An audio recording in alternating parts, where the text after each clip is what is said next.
Hello, everybody, and welcome to another day at Life at the Waterhole.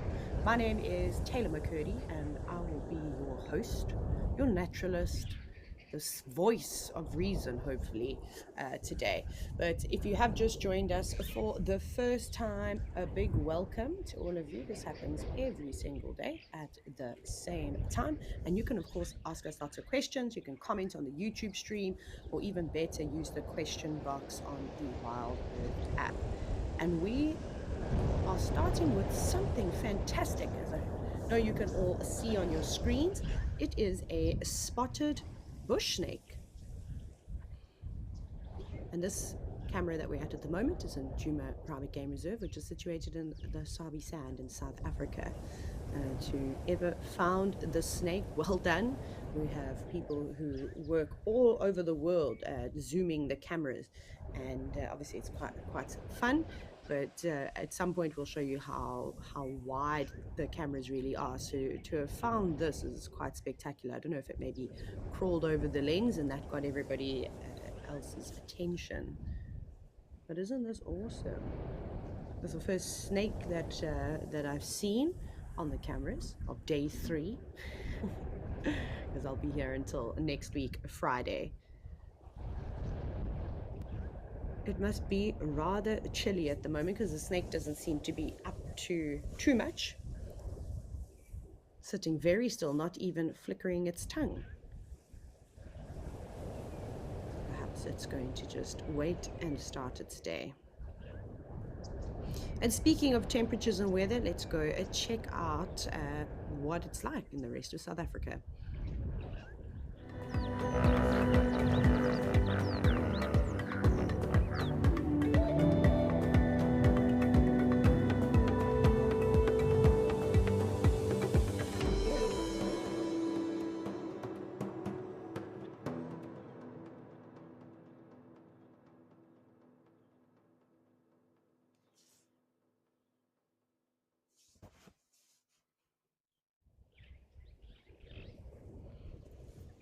Wow. Well, I don't think the snake is going to have to wait too long to warm up, as it's going to be a scorcher in the middle of winter in the Lowveld.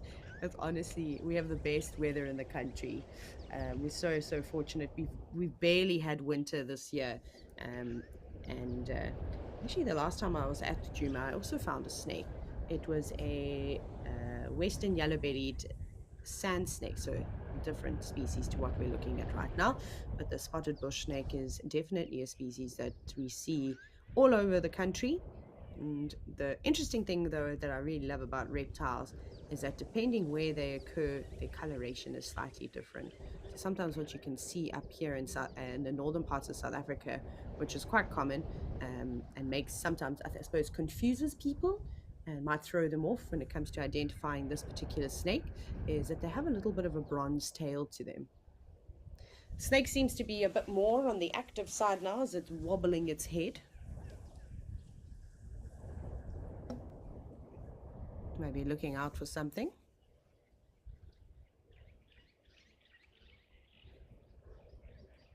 Darcy Miller, I agree with you. Spotted bush snakes are a very pretty snake, and a very good morning to you too, and to everybody else that's watching. Of course, I want to be able to chat and hear from all of you today. It's obviously nice to have some company during the 3 hours that I will be with you. I understand that some of you are at work, but perhaps you get a bit of a gap, pop a question in a comment, something along those lines. And of course, there's no limitations to what we can talk about here. Of course, we want to keep it wildlife orientated, but I'm also willing to answer a bunch of other questions if there's not much on camera.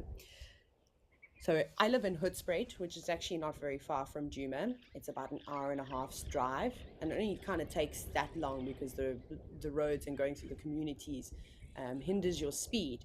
But as the crow flies, it's not particularly far. And we get, I don't get a lot of call outs. I'll say we, but I have never been called out for a snake in Hoedspruit. But occasionally, what happens is that people that live in Hoedspruit, it's very much a town that is surrounded by wildlife, and wildlife lives in the town too. So you can imagine lots of snakes, especially in the thatched roofs that attract all sorts of creatures like squirrels, lizards, like you name it. And people will phone and panic and say, "Oh my goodness, please come and help us. There's a green mamba."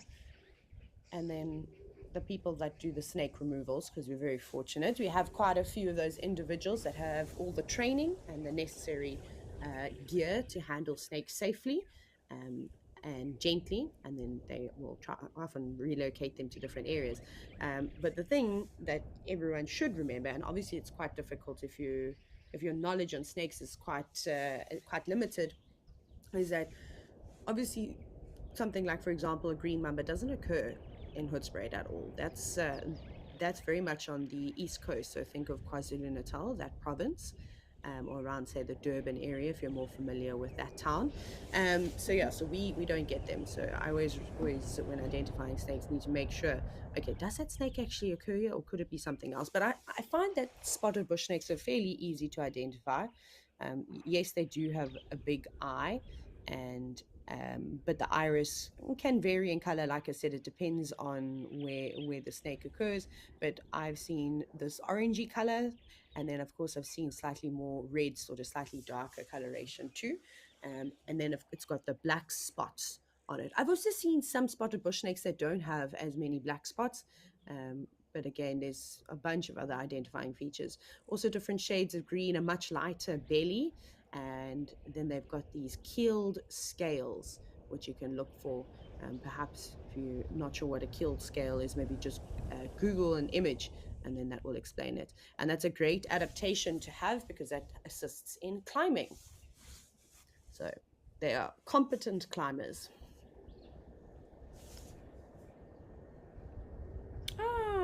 Here's a wonderful question from Ali. Hello, Ali.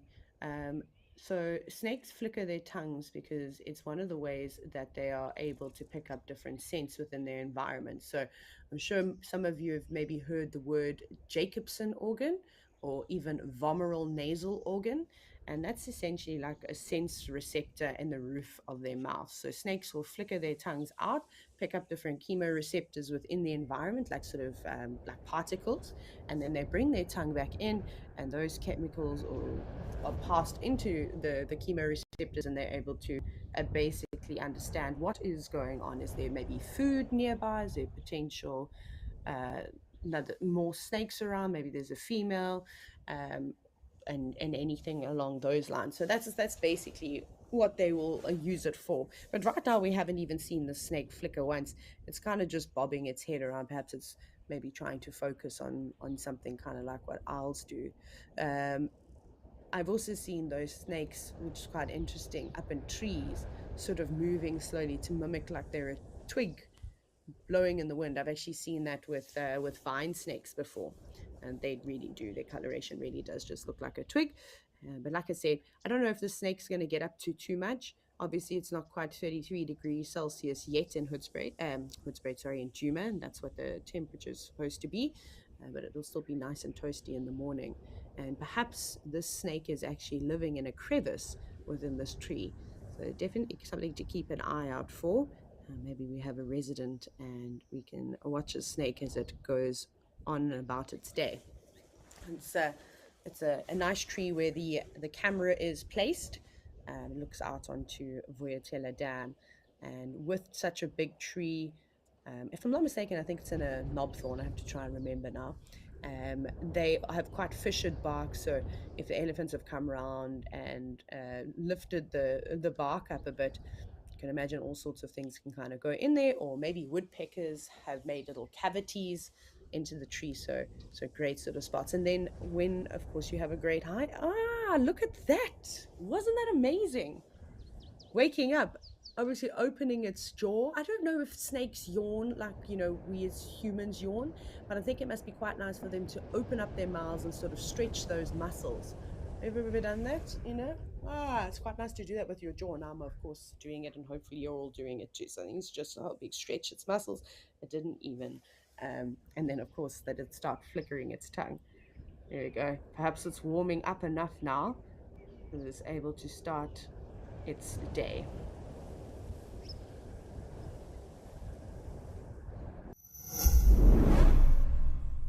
Are Are you WildEarth's biggest fan? Well, we have a brand new competition for you.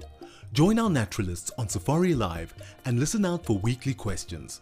To enter the competition, head over to our Instagram, search #WildEarthFanOfTheMonth and comment your answer under the post. The monthly winner will be determined by the total quickest and most correct answers. We announce our winner at the end of every month. Tune in to Safari Live daily.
I can't believe that snake. I can't believe it just, looked at the skink. The skink was sitting nice and still. I wonder if that's what it was watching the entire time, and perhaps it decided, no, thank you, not for me. But I mean, these snakes are able to like sort of unhinge their jaw, and their bodies are fairly flexible, so it's not like it would be too big for the snake to eat. It was so fascinating. But I love that it knew if it went through that hole, there was there was another route to kind of come out. Wasn't that awesome? Clever little thing. Catherine, this is really cool to see, and the beauty of it is that it's in fact all live. So again, if you've just jumped on, this is happening in real time. We just watched a snake basking in the sun and then get on with its day. I suppose we can't have all the action right in the beginning. And the zoomy is now desperately trying to see where the snake has gone, but with the wind and its coloration and the trees sort of moving, it could be quite difficult to sort of see. But we'll have a little scratch around for a bit longer, and maybe we're able to pick up on it again.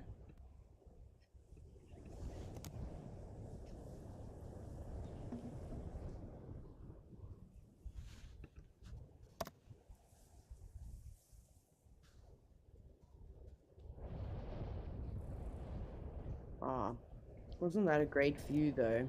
Let's just have a quick look. Let's everybody focus on your screens, and if you see it, comment in the chat.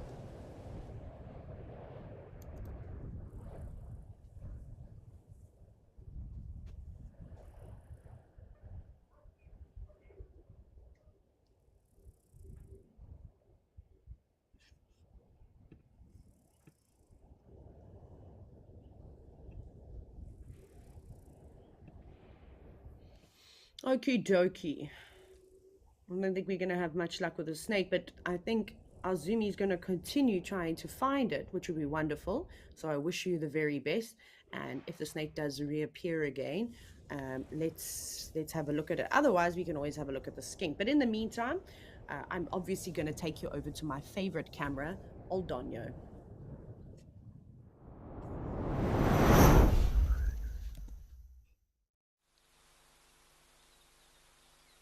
Haha! Look at what we have. We have got our Rex. We have got them. You just got to make sure. Sorry, sometimes I have noticed though that the feed does freeze a little bit at the old Onyo camera. I'm not sure if it's just me. I can imagine it's again. I constantly talk about it. So don't stress about this, everybody. As you can imagine, it's pretty spectacular that we are able to show you these live cameras, and it's really not like Aldonio in so it's sort of situated in in near Amboseli, and it's kind of in the middle of nowhere, so it can be quite tricky. But anyways, we'll hopefully the wonderful tech team will be on that, and we can go check it out shortly. But now we are at Okakuyo, which is one of the most famous water holes in Namibia. I'm just having a scan to see if anybody is making their way down, but they too, and as we have seen, animals are not drinking super early in the morning.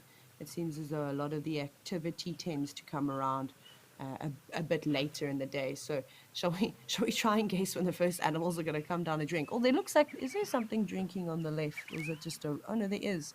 On the left-hand corner, there's obviously a bit of a delay when we move the camera. So again, just keep that in mind. It looks like there's one animal. Is it maybe an impala or a springback? But we'll have a look in just a moment.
Just one lonely springbok, but there's something else walking down, perhaps a zebra. And I wonder what time the big herds of animals are going to come through, because yesterday, if you caught live at the Waterhole, I think it must have been between 12 and 12:30 sort of South African time. We had huge congregations of different species of animals coming down to drink. So it'll be interesting to see if we can start identifying the patterns of when sort of the most popular times of animals will come down and drink. And obviously, as I've mentioned before, that's going to change depending on the season. Now that it's a bit cooler, animals are more inclined to drink sort of during the middle of the day. Let's just watch for a little bit and see if that, it looks like a zebra is also going to come down and drink.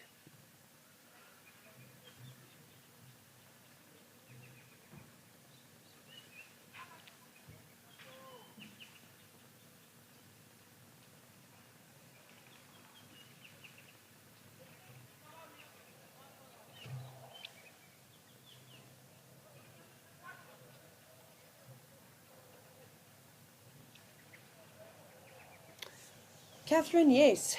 Actually, that would be fantastic to see a rhino at Okakuya.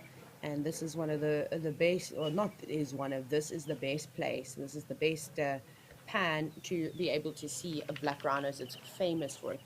I think a lot of people like to go there to go here to do photography, because there's big floodlights that it sort of illuminates the pan. So I think yesterday there was a rhino, but it didn't come down to drink. It was kind of just out of our view. I could hear the people that are maybe staying in the chalets around this area I could hear them all chatting, and then there was a guide that was also saying something about a rhino. Um, but yeah, ideally we wanted to come down to drink, but I think that this pan would also be quite interesting to watch in the evening, and I definitely need to spend a bit of time at night, especially at the moment. Seems though I'm just, uh, you know, just chilling. Really, well, not really. I'm working, of course, during the day, but uh, but just taking it easy on the coast. So I suppose, and I don't watch a lot of TV anyways, but I could definitely sit and watch a cam. But I'd love to see what comes around here at night. And if you have sat and watched this camera at nighttime, let me know what you've seen. What have been some of your favorite sightings? And even if it's during the day, of course, let me know about those too. I have no idea of what we're going to expect. Oh wow! So I've just been told that apparently at one point there was about 7 black rhinos that were seen around this pan. So it's capable. Yesterday I was actually chatting briefly about it, about how social black rhinos actually are, and that again a very long time ago, I think with the limited views of rhino that people had, and maybe people not paying so much attention to it. Again, the lack there of citizen science. We're now starting to understand that their social structure is a lot more intricate than what was previously believed. So, so yeah, so and around a common water point like this, again, animals tend to put their differences aside for the most part, anyways, and will kind of have a drink, especially around here where there's water holes are few and far between. But the entire Etosha National Park actually does have a lot of water holes. Uh, I read the other day that there were about 40 of them, but this is the most famous one.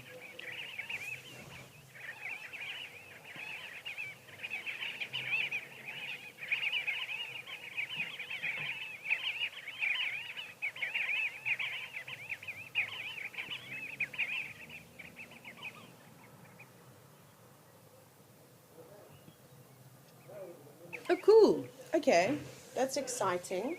It seems as though the tech wizards have managed to get everything up and running at Aldonio. So thank you very much for that. And without further ado, let's go take a look.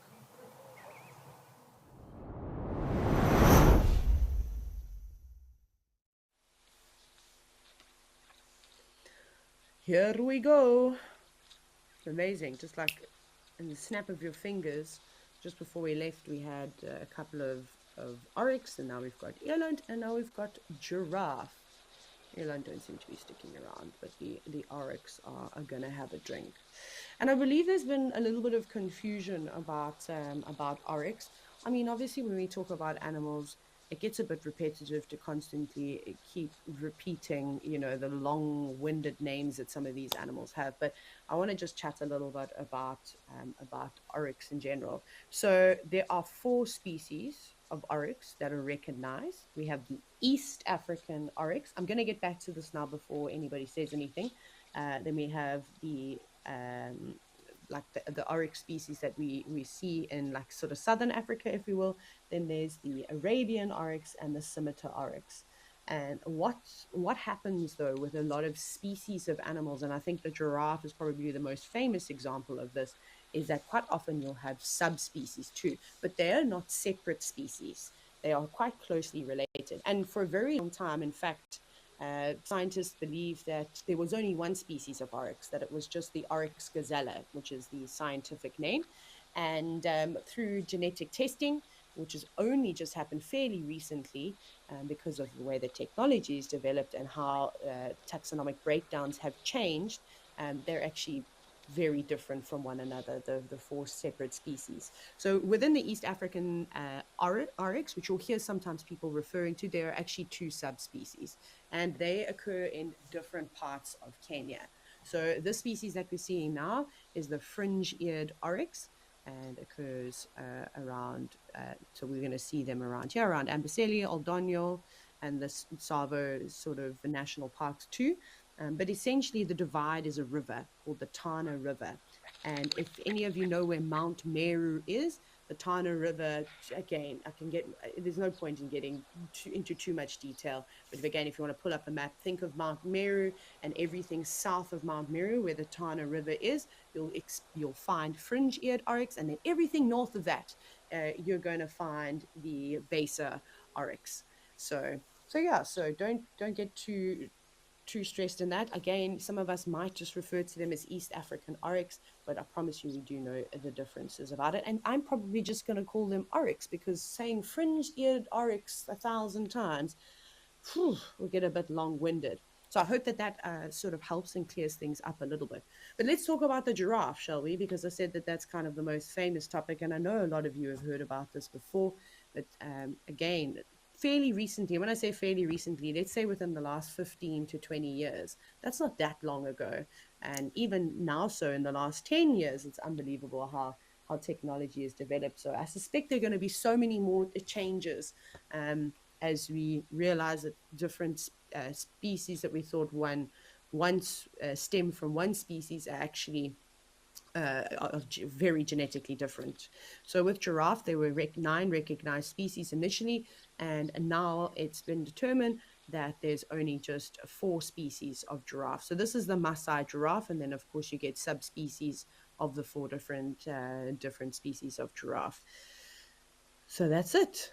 Easy peasy lemon squeezy. And if you're wondering how on earth subspecies are formed, because it can be a bit tricky, right? So what can typically happen with subspecies of a specific species is that the population typically becomes so isolated. So maybe big rivers have formed, or they're stuck in a basin with escarpments on either side, and they're not able to get out very easily. So you find that the population kind of just stays resident. And then these animals constantly keep breeding with one another. So the genetic variation is not very high.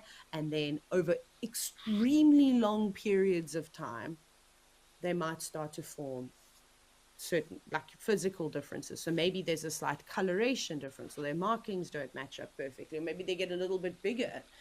So that's something that you should also kind of have a look at. But of course, we're all here to learn together.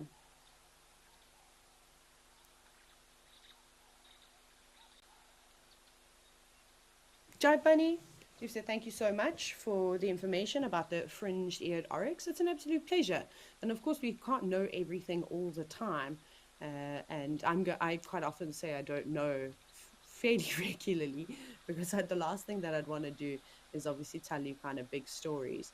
And for me, again, it's one of the things that really stepped up my guiding career and changed my perception is that most of us as guides, we learn the FAGASA syllabus, the Field Guides Association of Southern Africa.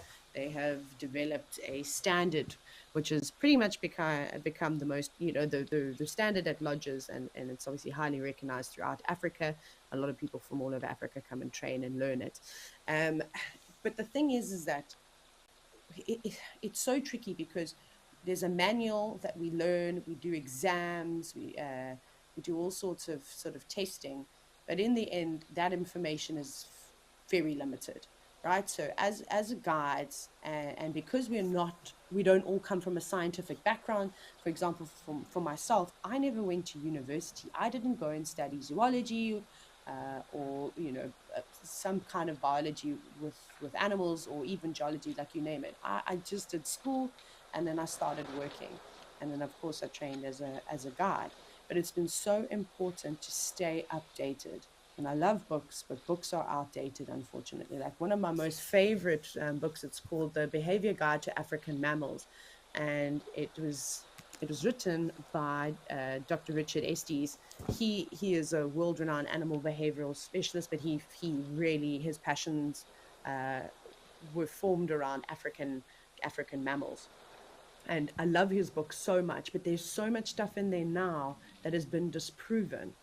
I'm just I've actually got it here, because I refer to it and I used to read it all the time, and I highly recommend it still to a lot of other guides. He's quite specific. He's like, the Maasai giraffe, do this, rather than the southern giraffe, maybe do that. So I like that he talks about this. So when was this?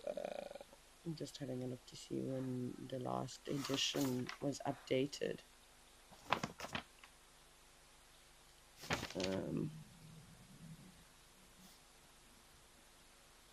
Looks like 2012.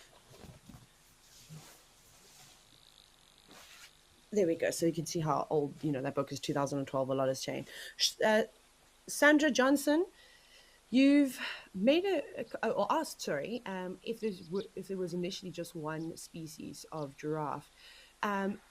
Yes, to scientists, they absolutely thought so because of how we taxonomically categorize things. So when I talk about taxonomy, for those of you that have probably never heard that word before, because it really doesn't come up in general conversation, it basically how we categorize things. So from humans, to apes, to giraffe, to literally anything, birds. But initially it was thought that you just use, because of how limited technology was, and we didn't know half of the stuff yet, it was done on physical characteristics, right? So we know that there's a whole bunch of animals out there that look fairly similar, but this is why, I don't know if you follow sort of nature bound things, and there's a great website actually called Mongo Bay, which I use quite a bit, and they talk about a lot of wildlife. Well, they talk about a bunch of things, but when new species have been discovered, and quite often it's not necessarily a new species, it's just they've said, okay, this thing used to belong here, but actually because of DNA, that's the most accurate testing that you can do. It's actually not related at all, and it should be moved into its own species. So we're seeing a lot of that, and of course there are some creatures that were considered to be extinct that are now being found again. And then you can talk about arthropods and amphibians just as an example. There are so many and things in the ocean that we are even likely to discover. This is going to go on for years and years, where we just be finding new things, which is wonderful. So yes, they thought it was one species of a giraffe, and then fairly recently, through genetic testing, they went, actually, Maasai giraffe is not just a subspecies; it's in fact its own species. And so that's just something to look at. It's so fascinating, though. It's one of the subjects that we teach people wanting to become safari guides, is taxonomy, and I promise you, it's the lecture that people enjoy the least. That, weather and climate, geology, and historical human habitation. Mainly because there's no special way to understand it. You just have to sort of learn it. But taxonomy, people would roll their eyes at me. But I actually enjoyed doing the lecture, so I normally got stuck at it. But anyways, enough about that. Let's look back at all the wonderful animals. There we go, starting to pick up. So I feel like, although on your camera, the animals have come around a bit earlier than they did yesterday. You know what?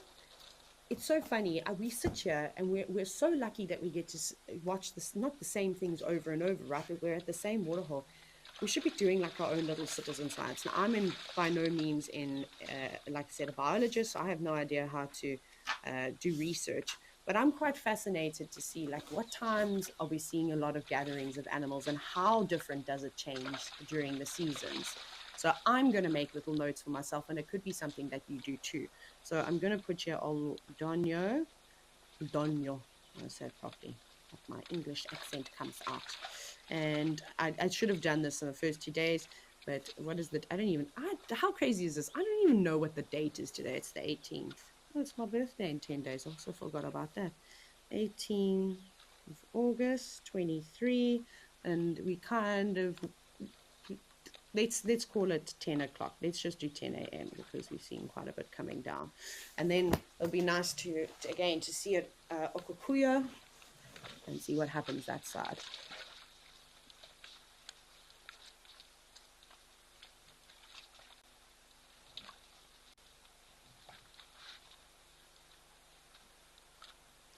You can see how much more relaxed.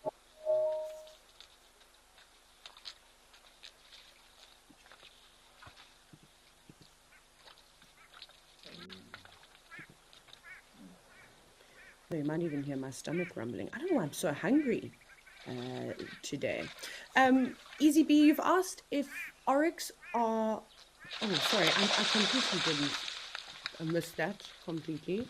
Water resistant, I think was the word. Oh, water independent. Yes, there we go. That's the right word. So we have water dependent animals, and then we have water independent animals. And essentially, what that means, I mean, I suppose you can all grasp from that. When an animal is water independent, it doesn't need to drink water every single day. Whereas an animal that is water dependent, they need to drink fairly regularly and typically once a day. So we can use impala as an example for water dependent animals. So because oryx are sort of more desert dwelling or adapted a species of animal, they have got some mechanisms that they don't need to drink water every single day. So if you can imagine the conditions that they typically live in, like I said, quite arid, there's not permanent water sources all the way around. So one of the things that oryx will do is a lot of the food that they'll try and feed on has got quite a high water content. So they love to eat I think are they sama melons? I've forgotten which species of melon is, but they eat a species of melon. I've actually never seen this happen before, but I haven't spent too much time in arid areas, unfortunately. I hope that I can change that. So they'll do kind of they'll essentially do that. So oryx also have like a specialized breathing mechanism, which helps reduce the water loss. And then one of the ways that they'll kind of cool themselves down again, so they are, reducing water loss by not necessarily sweating, but helps them conserve water, is their nasal passage cool down then the air that they kind of breathe. So this reduces the loss of moisture. So whether it's in a sort of sweating form. And then oryx also have a network of blood vessels, which helps regulate their body temperature. So again, that can help. So it very much helps for heat exchange, and it cools the blood down before it reaches the brain and, like, the heart and the lungs and other vital organs. So that's just a couple of ways that they can kind of deal with the heat. And there's quite a few species of animals that are able to do that. Again, you'll find it being quite specific, that animals living in more arid conditions over a very long period of time would have developed or those adaptations. Zebra, they need to drink water every single day. They love it. And then, of course, if there's water available, why not? Why would you not drink water and quench your thirst? So, for example, the oryx and the eland and any of the other species of animals that are living around here, around this specific pool of water that we're looking at, they know that it's here and they're going to come and drink every single day.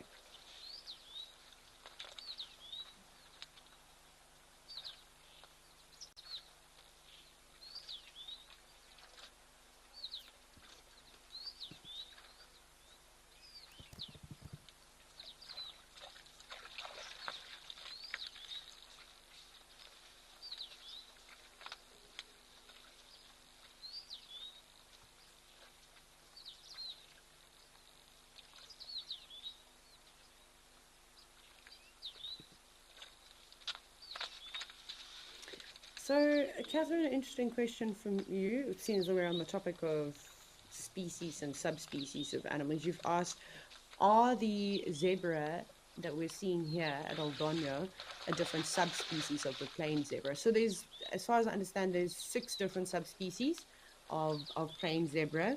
The one that I've seen a fair amount of is the crawshays, which you typically see like around Zambia and those sort of areas.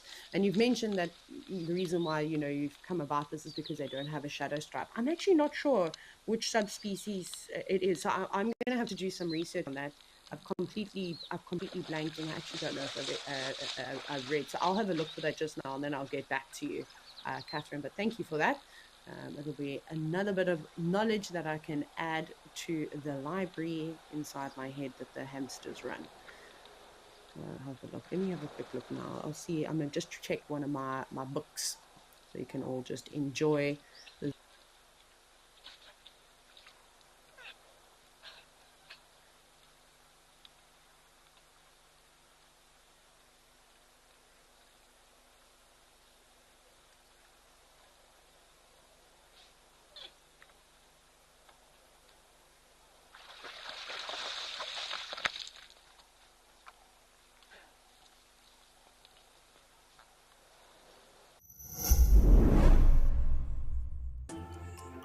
Not everyone gets excited to hear a leopard chuff, spot a pangolin, or see a real impala rat. But if you are wild about the wild, you can become part of a community of like-minded nature lovers and share authentic wildlife experiences with the world. Join the Explorers Club and you will also enjoy the many benefits that come with it too. WildEarth Explorers, it's in your nature.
So just to touch back on the question that Catherine asked about the zebra that we're seeing not having any shadow stripes, are there different subspecies of the plains zebra? And then I mentioned that as far as I'm aware, there's only the 6 subspecies. I can't list them all, unfortunately.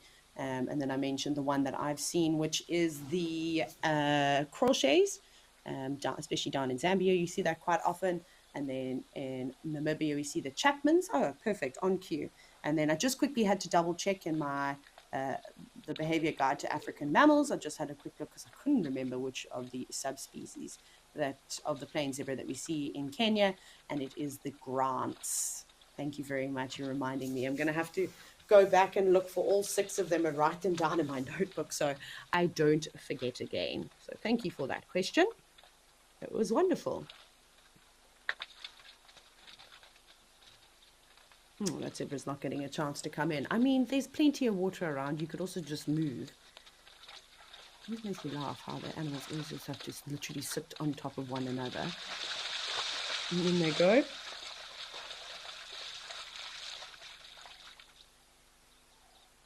Mr. Giraffe, you might also have to go the other way around. Well, the giraffe don't seem to be the bossiest animals at the Waterhole.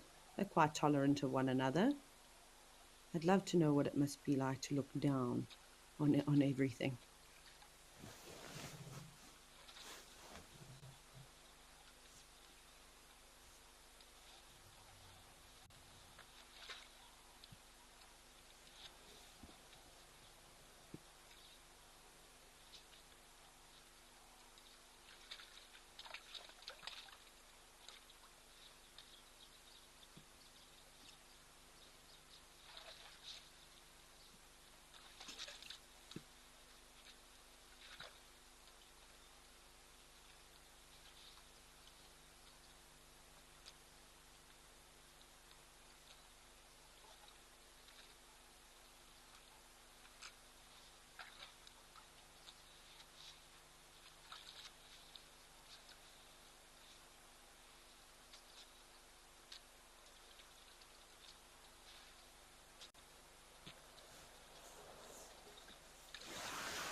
So, Craig, I suppose we also do a little bit of myth busting on this show, but who knows, maybe we'll be busting the same myths we spoke about now in another 15 years' time. But you've asked if is it true if giraffe pass out when they drink down? Thankfully not. That is not true. It's an old wives' tale, but you can kind of understand why people might have assumed that. And there would have been no way that anyone could have quite understood what goes inside, what goes on inside a giraffe without actually, dissecting one and having a closer look. So very tricky for giraffe to bend down and drink water, and also quite vulnerable. So they're not able to move away as quickly. Not that giraffe, I feel like, can move anywhere quickly. It's all like they do everything in slow motion. But one of the most important things is that they have this sort of spongy tissue at the base of their brain. So all that blood that would be flowing there, it doesn't all go at once. Well, it does go all at once.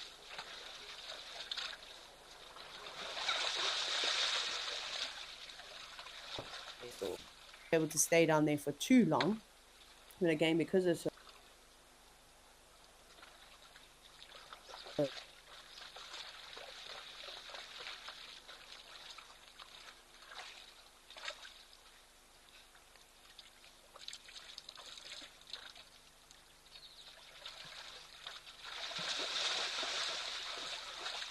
because we sit and watch the same thing all the time.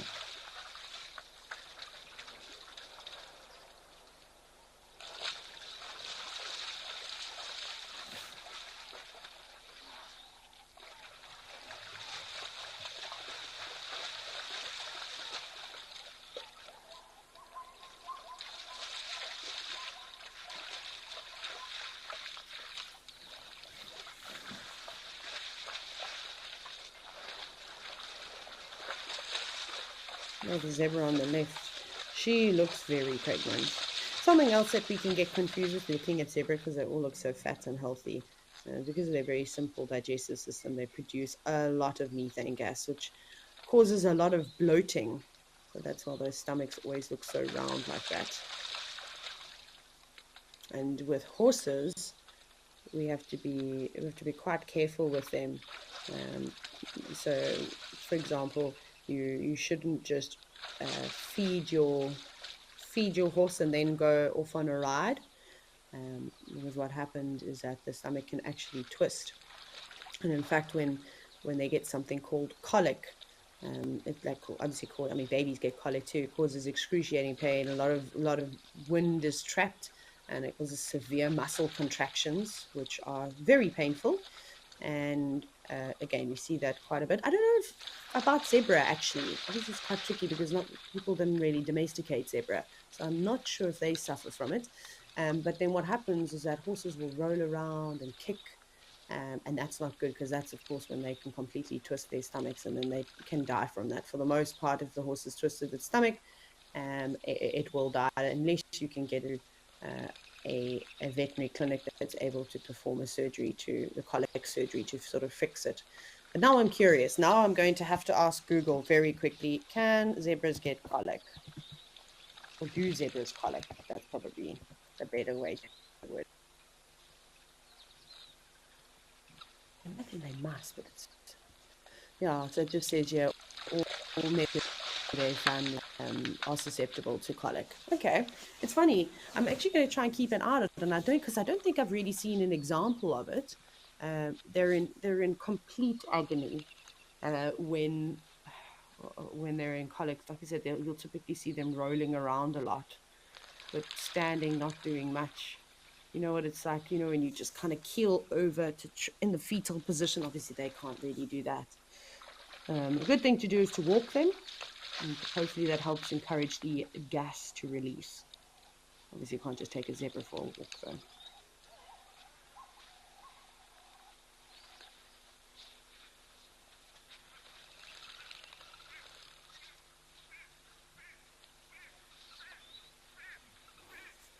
Stacey, that's a great observation. You said that the zebras seem to be more relaxed with a giraffe around than when the elephants are at the waterhole drinking. So you are 100% correct. And it's just because there's no real pressure from the giraffe. Look how patient they are. One or two of them, they would, they'll drink while the zebra there, but there's not a lot of space. Then, hey, well, there's no hurry. We don't have to be anywhere. We'll just kind of take our time. With elephants, because they can be quite, oh gosh, boisterous around a waterhole, wanting it all for themselves. They tend to chase a lot of animals, and that can cause a bit of unsettlement amongst the species that are drinking. Oh gosh, more and more giraffe come through.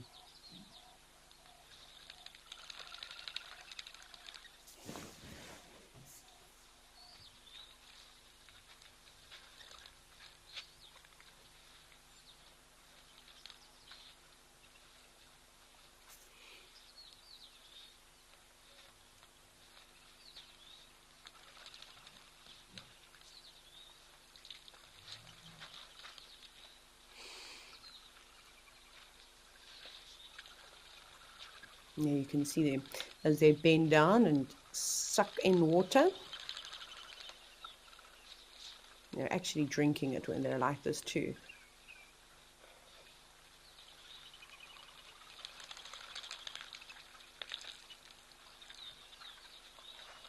Lots of doves as well on the left-hand side, coming in for a drink. Plenty of them.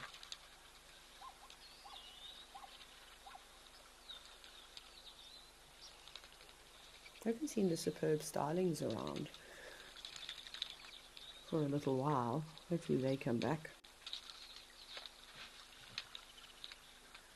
Okay, maybe they're spending more time here in the afternoons.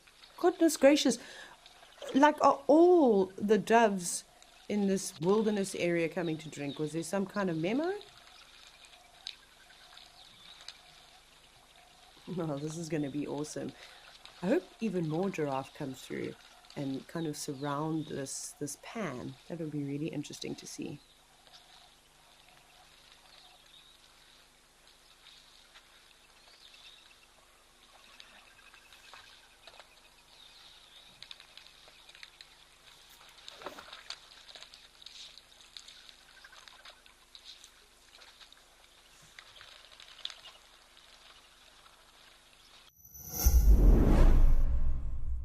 Are you passionate about photography and the wild wonders of Africa? Introducing Africam's incredible virtual wildlife photo competition, where you don't need a fancy camera or to travel across the continent to capture breathtaking shots. All you need is your love for wildlife and our live Waterhole cameras. Simply tune in and snap your favorite moments as they unfold in real time. Start clicking and share the magic of Africa with the world.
That airline is going right in to have a sip of water. Very brave. There has to be something going on in that corner. It's actually bothering me now that I can't figure out what it is. And I suppose, obviously, that's one of the tricky things is you have the limitations of with a camera, as great as what they are, but you're not able to see 360 degrees around you. So you can really only surmise as to what could be disturbing those giraffes.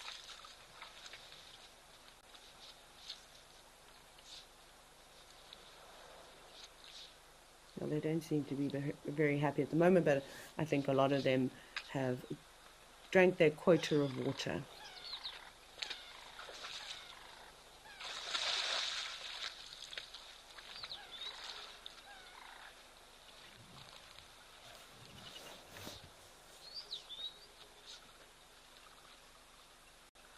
I also can't believe how many doves there are. They're just coming in and out, in and out.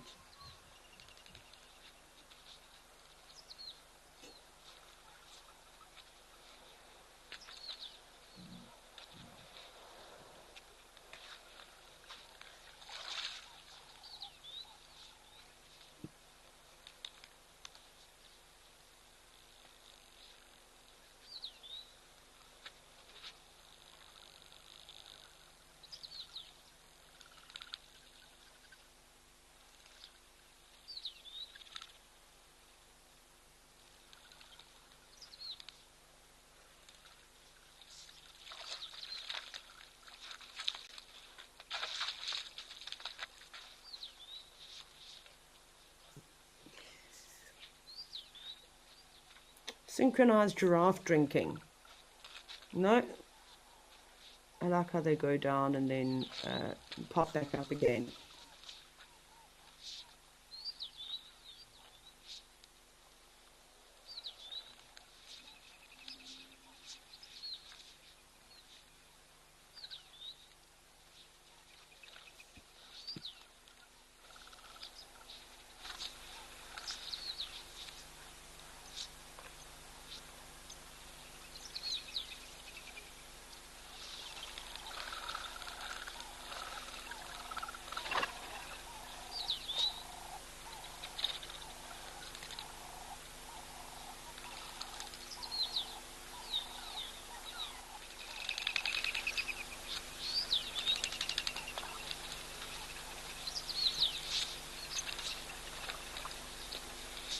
It's interesting how noisy flyers doves are. I feel like they make a lot of noise when like geese come into land.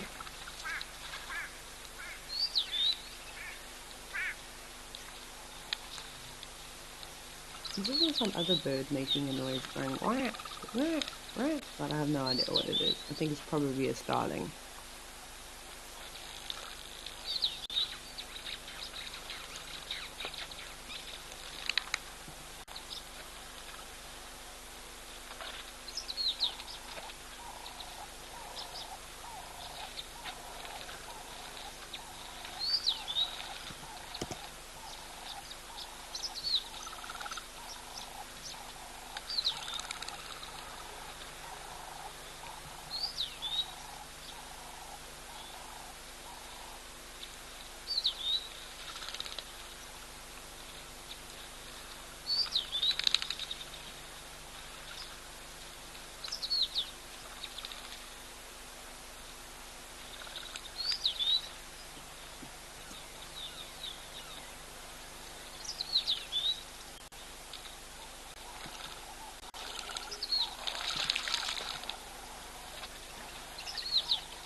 A couple more zebra making their way in. Of course, it looks like a big yellow bull this time.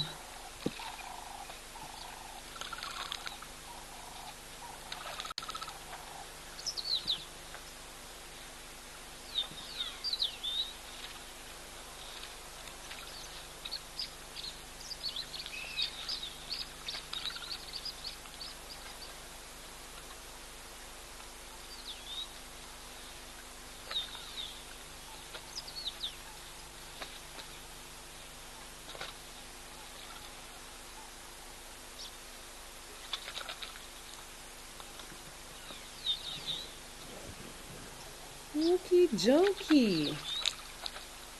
How many times a day do you think I say okie dokie? Plenty. I should probably start doing a tally of that too, but I don't know. So, anyways, let's give guys a bit of a break. Let's see if anything else comes down. Why are you running? Gosh, those giraffes sprinted away. Now, zebra. You see, the thing is now the zebra don't seem to be too worried, so perhaps it's nothing. Right, let's go across all the way to the northeast coast of South Africa to Tembe Elephant Park.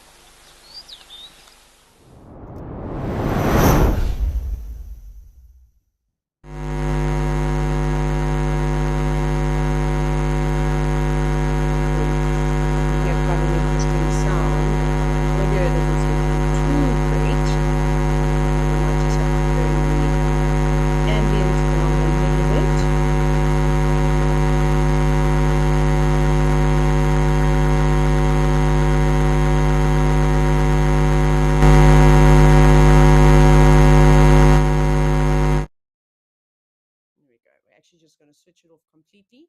So sadly, we won't be hearing too many birds, but that's not a problem at all. We'll see what the issue is over there. Thank you, of course, for being so patient and understanding. Elephants, first ones of the day. Couple of bulls, as we typically see. I feel like I haven't seen a breeding herd at Tempe Elephant Park just yet. Well, not in the last couple of days. The bulls around the tree yesterday, I was saying, I bet that this tree is well used as a sort of scratching post, and that's exactly what this rather large bull is doing. Looks like he's either trying to get an itch behind his left ear, or perhaps on his the left-hand side of his body, or maybe on his shoulder. It must feel so nice. Why not stand in the shade? Probably quite hot that side.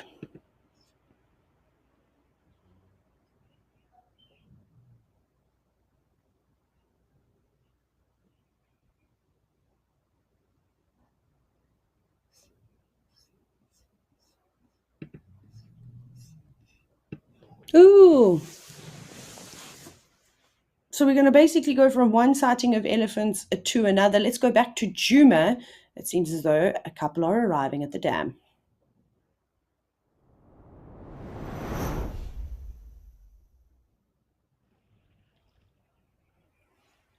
It's another breeding herd. How many are there? Every time I say that, how many are there? Like from a Harry Potter scene. I don't know why. I watched too much movies when I was younger. But anyways, 1, 2, 3, 4, 5, 6, 7. No, I can't even count now. 8 elephants. Why does it look like the same composition of the herd we saw yesterday coming to drink down at Djuma? There were only a couple of individuals, and I only remember one relatively small one, which you can see on the right-hand side, and then the other calves were slightly older in age. I wonder if it's the same group. It's tricky. Maybe we can try and have a closer look, especially of the big cow. That's the biggest cow seems to be the one on the right, and see if there's anything obvious about her. Maybe she's got big nicks in her ears. Perhaps one of her tusks is shorter or longer than the other. Or maybe she's got some lumps and bumps.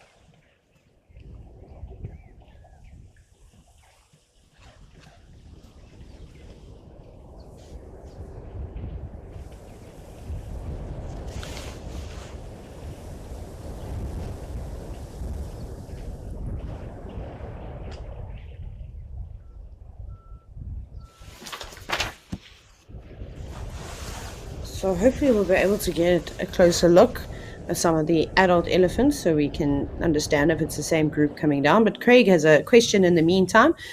Do animals without fur or hair get sunburned? So elephants, let's go firstly in like warthogs and rhinos, they have dark pigmentation, in a lot more not pigmentation, melanin. Sorry, what am I talking about? In their skin. So that sort of darker appearance definitely makes them less susceptible to a sunburn. But then, of course, we get hippos, but they've got a very thin skin, a very thin epidermis. So they can get burned quite easily, but they've got some adaptations. But let's talk about elephants, seeing as though we've got them here. You can see the elephant cow in the middle. She's slurping up water and she's chucking it all over herself. There'll be a lot of mud in there too. So that's a layer that they can add as protection. But elephants aren't particularly susceptible to sunburn. Again, that thick skin definitely helps prevent that. But adding a layer of mud for elephants is not necessarily going to stop, it's not, the purpose is not really to stop sunburn, but it's actually to help them keep cool. So when animals aren't able to sweat, that becomes problematic, and they need to have alternative ways to cool themselves down. So elephants aren't able to do that, so they do this: chuck water all over themselves and cover themselves in mud. And sometimes we even get to see them swimming, which is awesome. Actually, on this camera, we've seen elephants swimming over the years multiple times, more times than I think we can count. I probably can't count to such a high number. And the little one, though, demonstrating. Oh, there we go. I was hoping to see this yesterday, and now we get it today. Even better. For those that might still believe that elephants don't like to lie down, again, here's a myth that I actually used to speak about this for a long period of time, especially in the early days of my guiding career. I heard many guides repeating it. I read it in books, and they say that elephants wouldn't lie down because it puts too much pressure on their internal organs. Clearly, this is not the case. We see elephants sleeping on their sides in deep sleep, snoring. And then, of course, why not roll around in the mud when you get a chance? But we don't get to see elephants rolling around in the mud all the time, so it's quite special when you see that. But that shame that youngster was disturbed, and all the older elephants are like, hey, we want to go. We want to get that thick mud to cover on ourselves. But not spending a lot of time here, just in and out very quickly, which is surprising. And I'm really wondering, watch. Did you see how that cow chased that youngster? I can't tell if it's a young bull or if it's a female or a cow, but it was very typical within a herd for older individuals, specifically the mothers, or the other females, not necessarily just the moms, reprimanding youngsters. It looks like a young bull. And again, this is something that happens even more often than necessarily cows reprimanding the younger cows. So that little elephant obviously did something that the adult didn't like.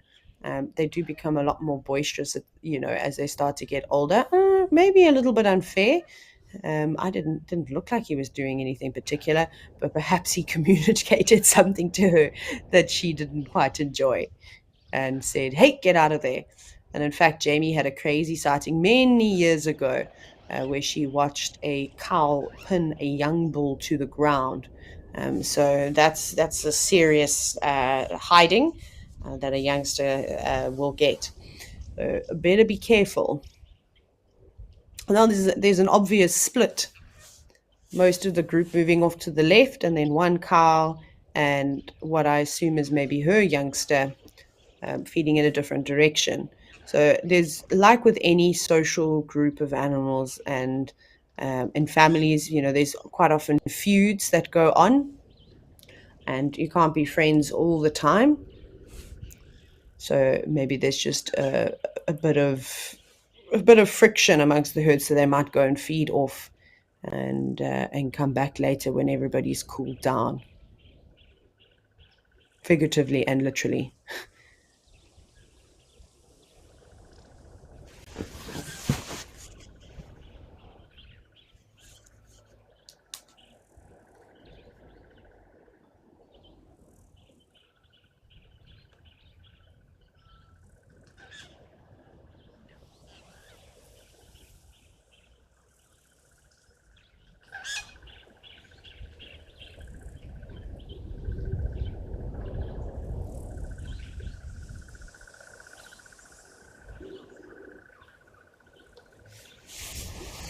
And that little one's back down on the ground, rolling in the mud. That would be me. I'd be that elephant. I'd be a great elephant to watch. I'd put on such a show for everybody. I'd be famous. People would be traveling around the world to come and see me.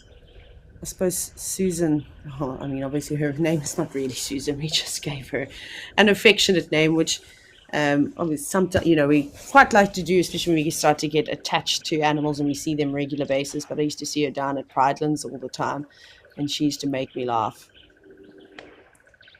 Okay, now everybody's moving back off in the other direction.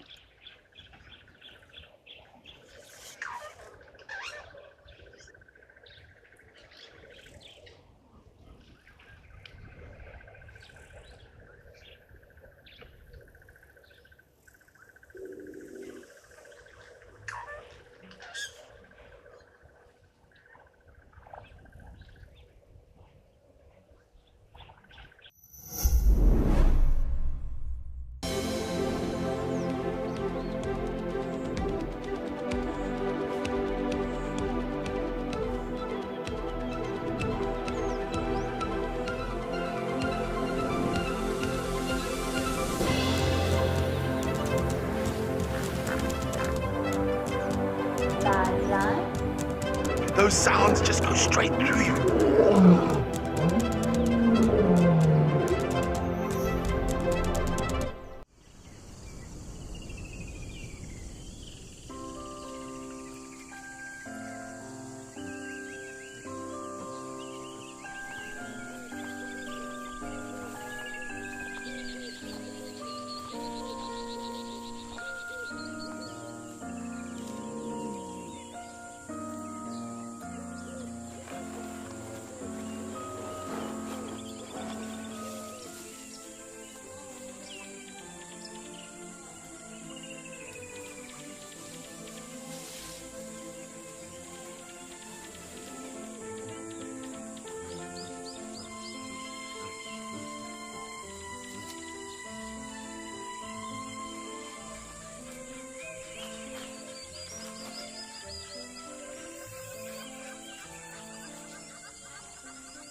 We'll keep watching these elephants until they completely disappear. And then we'll say goodbye to them. Just moving slowly. They're going to head off and go and feed around here. At this time of the year when there hasn't been much rain, although we're super lucky with the unseasonal rain, that there's still a lot of vegetation left, especially in comparison to other years in Djuma. But around this big drainage system, there's still some nice, palatable, tasty vegetation that they can feed on. So they will linger around here for a bit longer. Let's see, one of the young elephants in front grabbed a trunk full of leaves. Off it goes.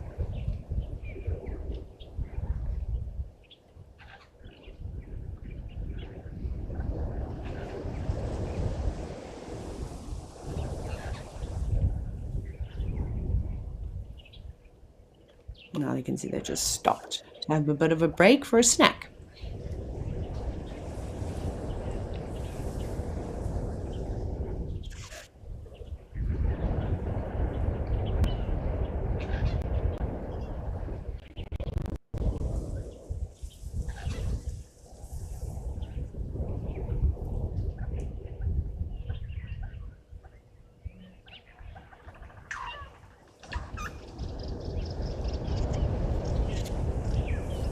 You can hear the wind is picking up again.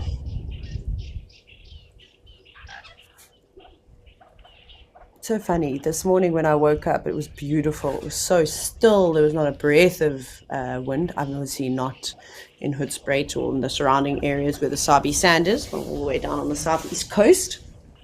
And as I got to the beach to do a quick early morning run and walk with my dog Tucker, who's now fast asleep, he's exhausted. He was snoring at one point. Surprised you all didn't hear that. The wind started to pick up again. So it's so tricky. Like this time of the year is obviously quite nice for safaris because it's not blazing hot. But you've just got to cope with the wind, and the wind can be quite extreme in South Africa, especially along the coastal sort of areas. And I know obviously there's no ocean anywhere near Hoedspruit, but it's not that far. It's really not that far away from the coastline, well, relative to the coastline. But I've been stuck in some crazy wind. I'll never forget a few years ago at Sabi Sabi.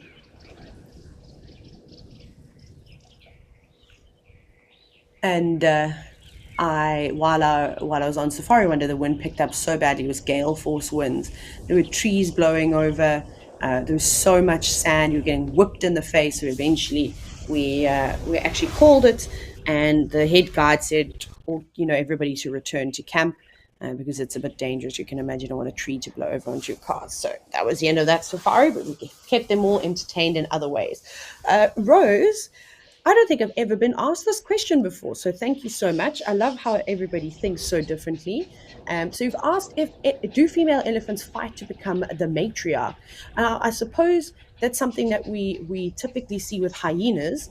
So I wonder if that maybe spark your thought to ask a question about elephants, but no, they don't fight amongst themselves. Well, at least it's not really been recorded. So it's normally the oldest, more mature elephant in the herd that is kind of the matriarch. But all the females play an important role, obviously, within the herd. And she kind of like the grandmother passes down all the really important information, like not trade routes. Yesterday I was talking about trade routes. Migratory routes is the one that I meant. Just as an example, so the best way to get from one point to the other, or perhaps when there was a drought, where did they find water, or good food availability, whatever it kind of may be. So they're very important. But like I said, it's not always the case. Sometimes it can be a younger elephant, a female elephant, and maybe she's just more experienced. I suppose it just depends on the herd dynamics.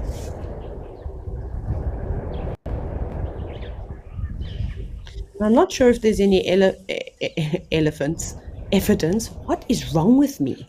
Is there a doctor here that can tell me why I do this all the time? My brain spews out words faster than my mouth can say them. I don't think, like I said, I don't know if it's been proven. Like, if an elephant cow dies, who is it that gets the title? Is it, again, I would imagine it'll be the most experienced member, or is it going to be someone that's closely related to her, like perhaps a daughter? Again, we see that with hyenas. Obviously, you have individuals, we'll have the matriarch and her closest relatives, so her daughters and their offspring are going to be much higher ranking than other individuals. I don't know if that's the case with elephants. Like I said, I can't say I've ever read anything like that, but now that there's so many more conservation efforts and there's so many more researchers around, and obviously we've got to the point with research where we're trying to focus on specific family groups or specific individuals and understand their habits. And obviously no two animals, no two herds, or whatever the case, will kind of behave the same. So being able to identify, say, a specific herd from another herd, maybe now in the next couple of years they'll be able to note things like that, any other changes. It's very exciting. I really do just love the fact that all the stuff that I have taught and knowledge that I've imparted onto other people could be disproven, and I just have to learn a whole bunch of new information. I love that. I really, really do. Just keep learning, and then being able to talk about the differences too.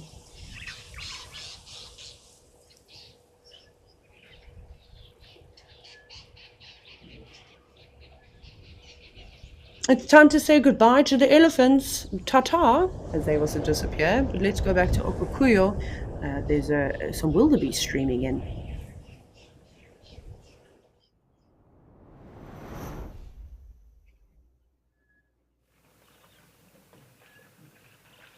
Oh,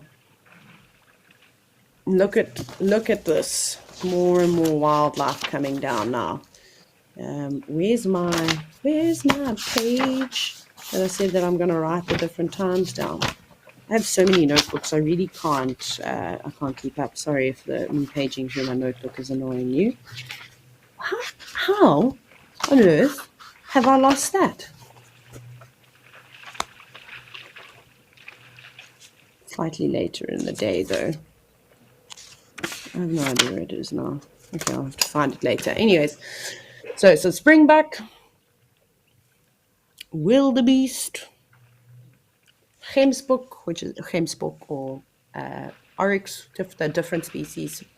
The not the species, the like one of the East African species, not species, subspecies that we've been seeing. So this is the group that has the largest distribution of the oryx species, so they kind of occur mostly throughout southern Africa.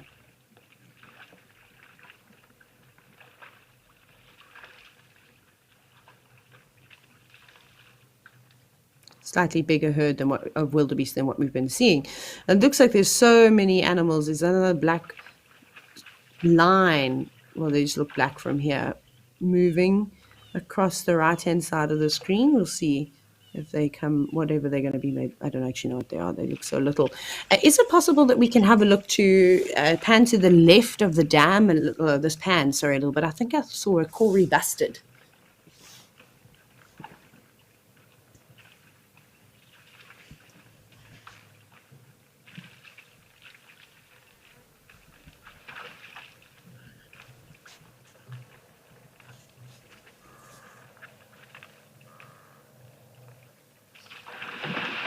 Oh, there's some kudu as well. We can definitely have a look at the kudu.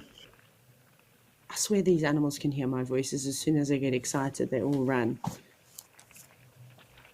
I'm just trying to see. We'll have a look and see if we can find. I think where I saw the bird, it was kind of where the center of the dam is. But look at this magnificent group of kudu. This is not something that we get to see all the time. So many adults together. I mean, we quite often see the females and their youngsters, and then occasionally during like the breeding season, not if there's any females, kudu females and estrus, a big bull. But there's 1, 2, 3, 4, 5 rather large kudu bulls there, and look at the display of their horns. Wow.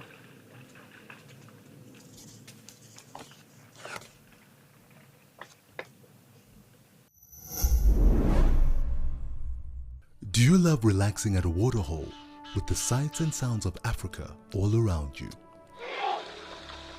Well, we have some really exciting news for you. From August 1st, Africam is joining forces with WildEarth to bring the majesty of Africa right into your living room with 9 incredible new Waterhole cameras from across South Africa and Kenya.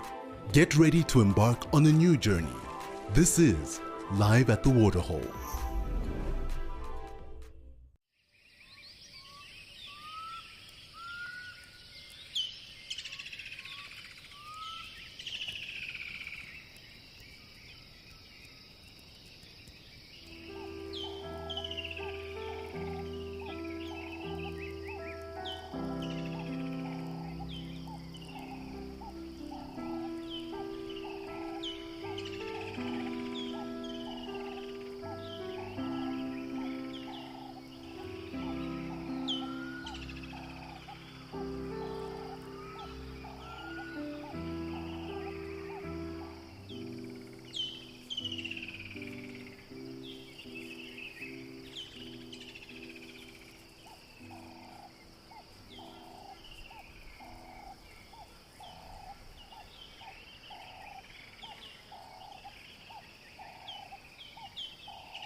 quite chatty at this dam. You hear the blacksmith lamp rings.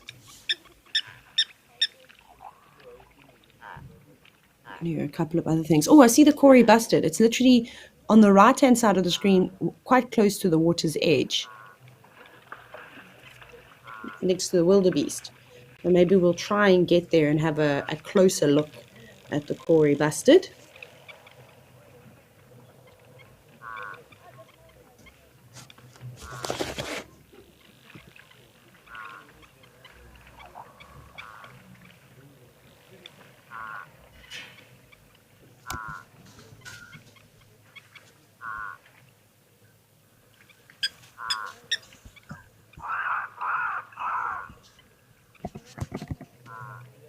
Definitely hear the crows. Always hear them.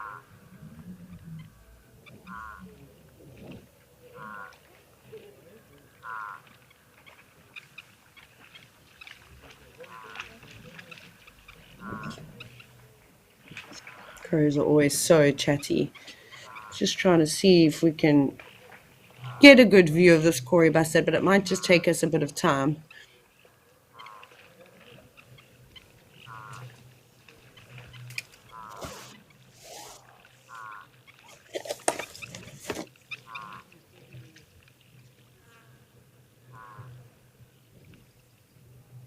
Is that it standing there? Or is that a log? I don't know where it's gone. It was much closer to the water's edge, though. I think we might be a bit too far up. So it was basically just to the left of where the wildebeest were making their way down to drink.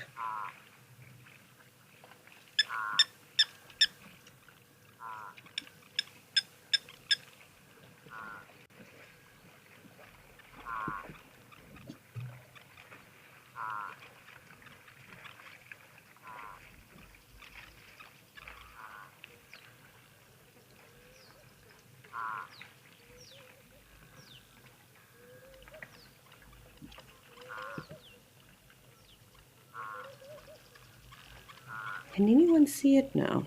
It couldn't have gone too far because it didn't look like it was in any bit of a hurry. I could just be missing it. But now I have...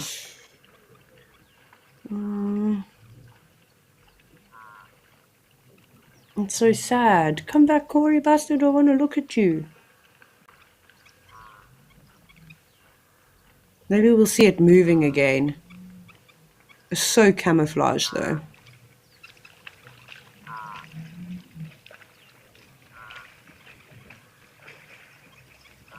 Let's have a quick scan around. Gemsbok, have you seen the Corey bastard? Please point it out to us.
We're not... Oh, there it is. Sorry, I was blind for a second. We had the Corey bustard.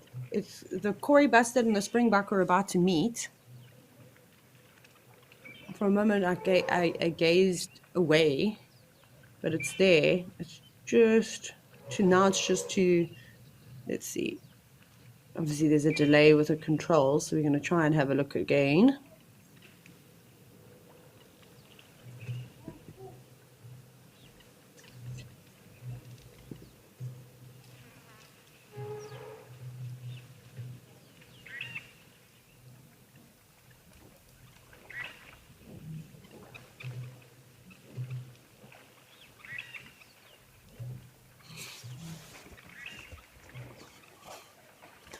Also, unfortunately, the zooming is not particularly smooth, not because of anybody's fault. It's just obviously difficult to move these cameras around. So you might see a little bit of shake. But there stands the corious bastard. No, just the Cory bastard. I'm sure it's the same individual.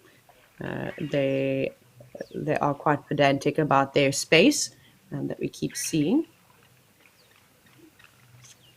You need a mate. You need another Cory bastard. Wouldn't that be great?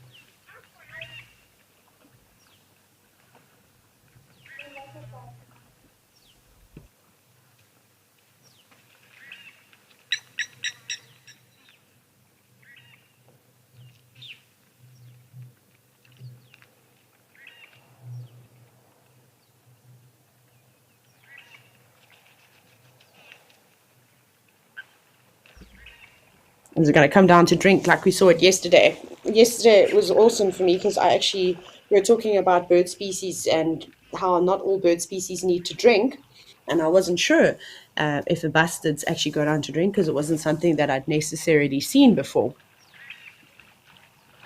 But it did. But no rush with the bastards.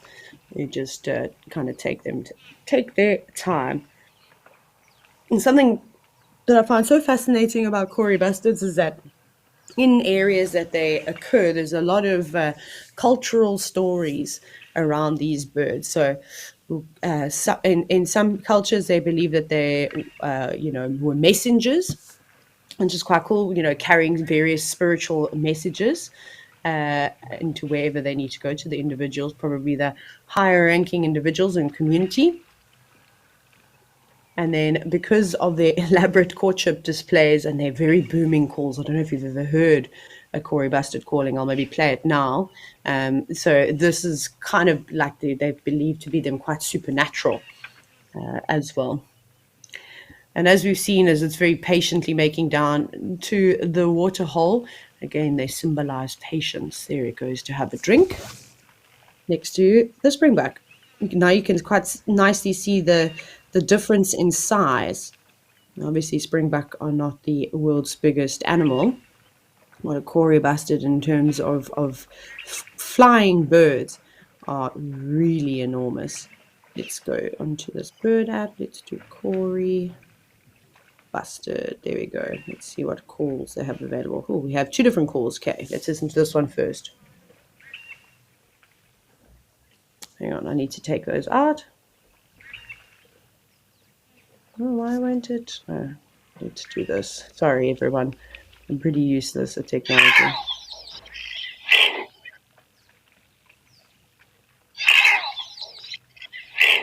No weird sound, like croaking almost. And this is a call that was recorded while it was flying.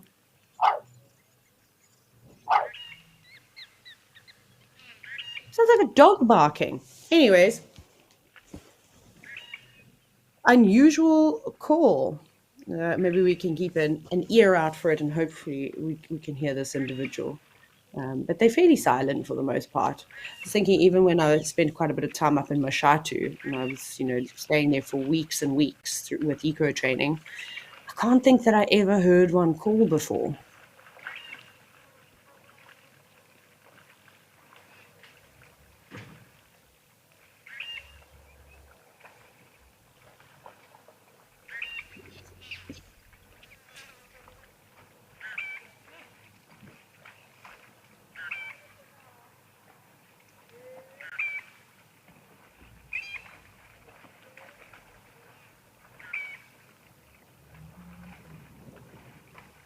Many more springbuck moving in.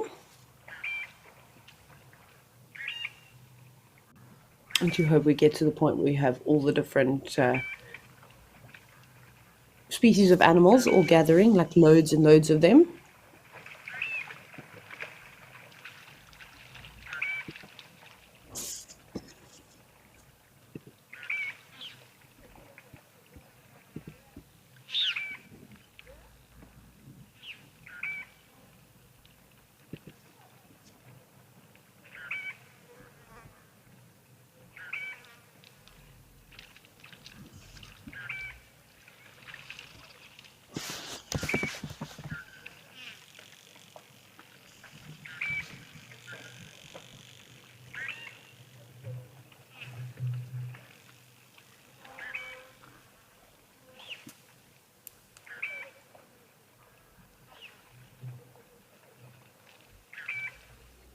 And springback, just like the oryx, are another animal that doesn't necessarily have to drink water all the time. But again, because it's available, why not?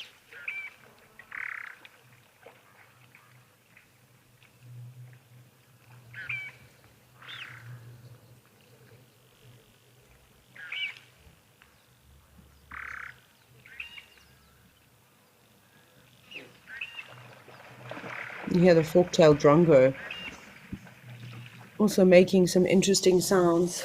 Beautiful calls in the background. Or at least that's what it sounds like. Bye, wildebeest. Check you later.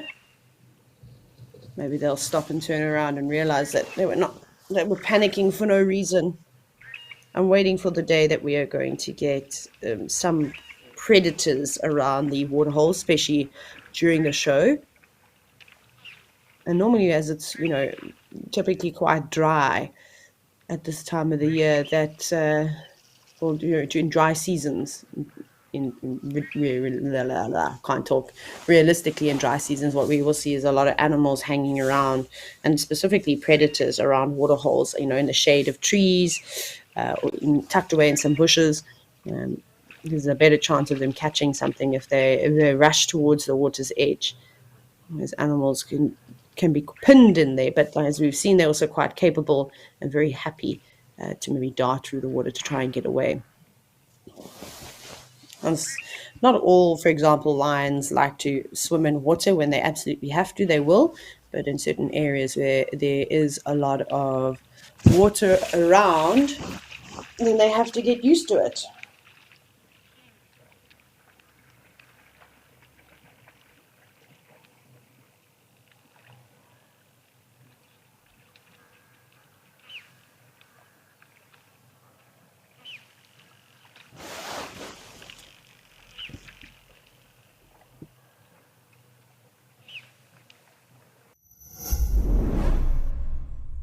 Did you know that the WildEarth team makes weekly behind the safari content?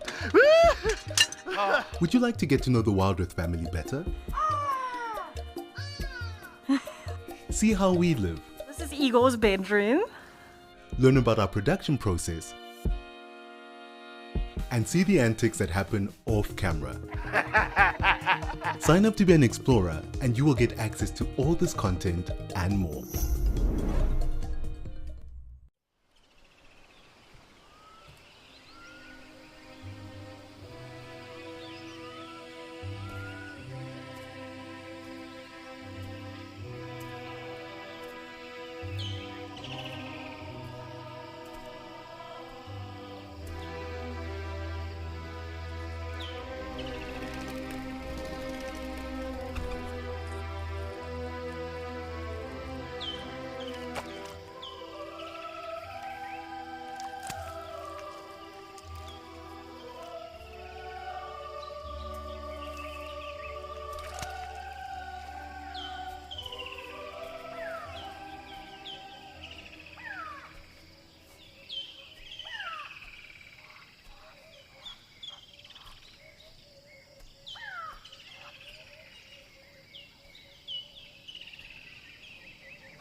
Right. It's a bit quiet here. I don't know if there's anywhere else maybe we can go and have a look. So I'll just find out if there's anything, any other action. Maybe something at Aldonio. Let's have a look.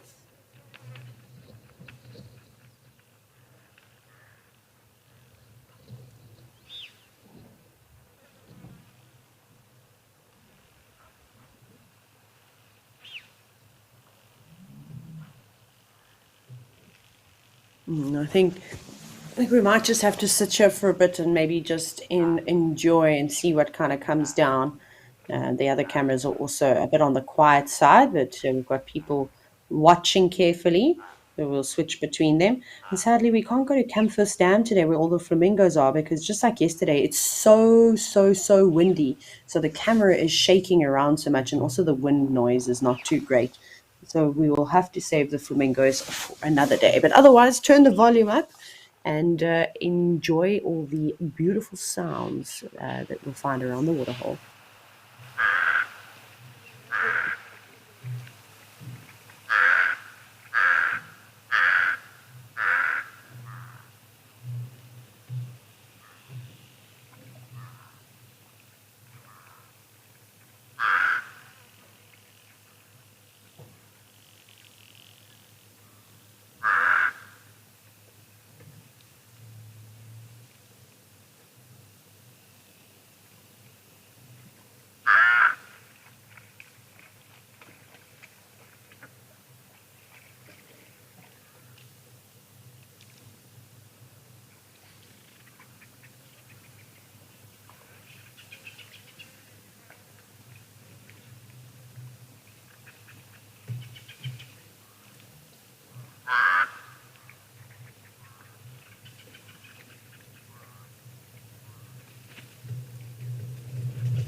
Gosh, it's a little bit slow. This time yesterday we had a lot more wildlife around. This is actually where it picked up, I think, for the first hour and a half of the show. It was a little bit on the slow side.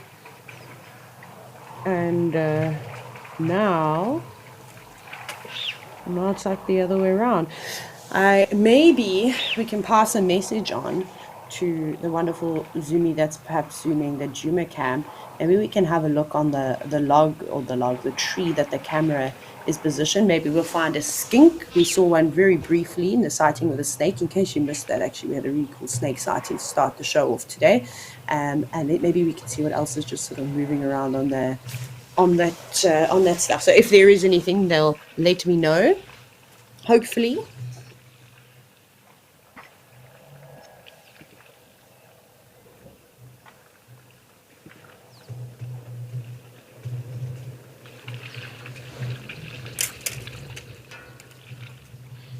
This pan that we are looking at, though,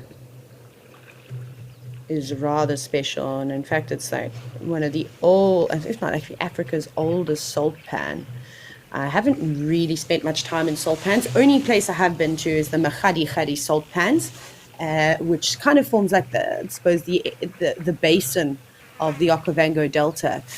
So that's obviously in the southern parts of Botswana, and it was absolutely stunning down there. And I'm heading there in February, hopefully to catch the wildebeest migration. So this is going to have to be another salt pan that I go and sort of see. But it was formed a very, very, very long time ago. At one point, it was most likely a lake, and because of how rivers change and over a long geological period of time, with various tectonic plates that are shifting, an area changes dramatically. So maybe rivers are cut off because they've changed, their channels have changed slightly, and then these kind of pans will start to dry out as well.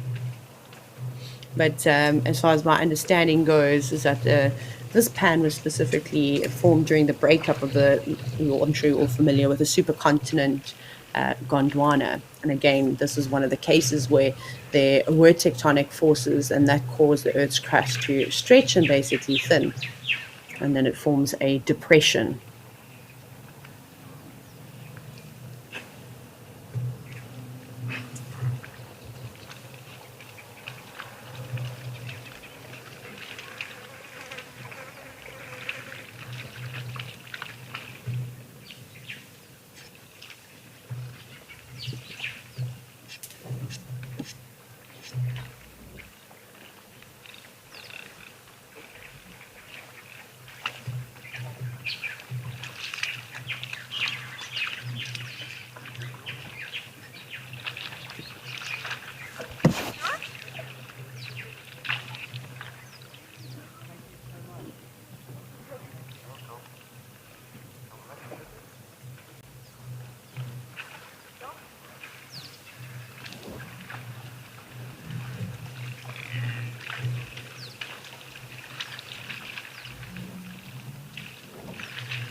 Okay, we'll let the springbuck have a drink. There's lots more animals coming down, so we can come back to them.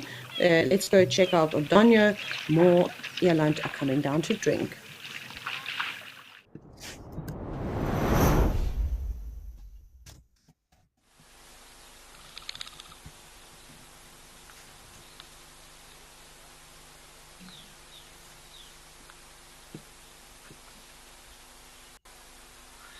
Not quite ready, just one giraffe.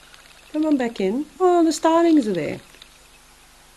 You see, it looks like it's hard to tell from this distance, but maybe we can have a look at the birds, a closer look at all the birds.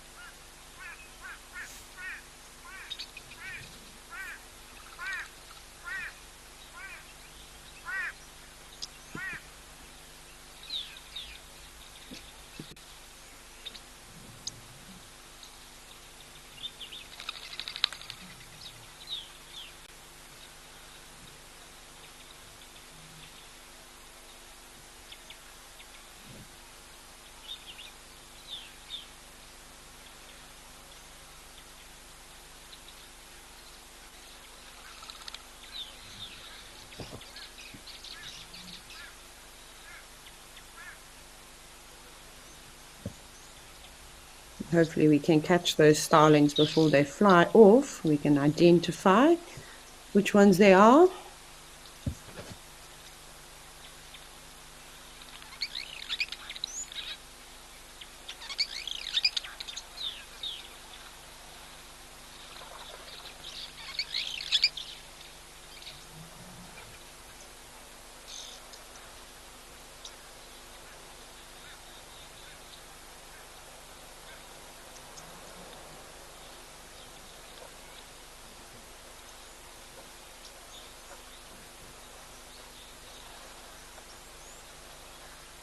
Here comes an elephant.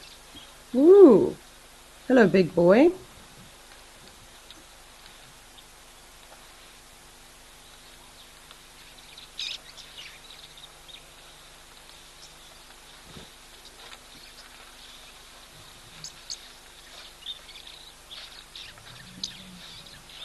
Catherine, you're hoping for some more birds, new birds to add to your list. Yeah, me too. I think it'll be great. We'll have to obviously have much closer views of the waterholes. It's extremely difficult to try, and as I'm sure you all know, you're probably struggling with the same things. It's difficult to identify them at such a far distance. Some of the cameras are easier to zoom than the others, and obviously the distance between the cameras and the water holes can make it a bit tricky too. But Aldonio, you get a fantastic view, and it's so low, it's such a nice low angle. But a big early bull, he should be an easy one to identify. You can see his right tusk has been chopped in half. Well, no one's chopped it in half. I shouldn't, for lack of better words, but it has broken. Probably in a battle with another elephant, or maybe up against a tree. Who knows? Yeah, nice big boy. Okay, we haven't seen any of the really big tuskers, but well, of course, some of you have seen them when you haven't watched it. When I say we haven't, I actually should say I haven't seen any of the big tuskers since started live at the Waterhole.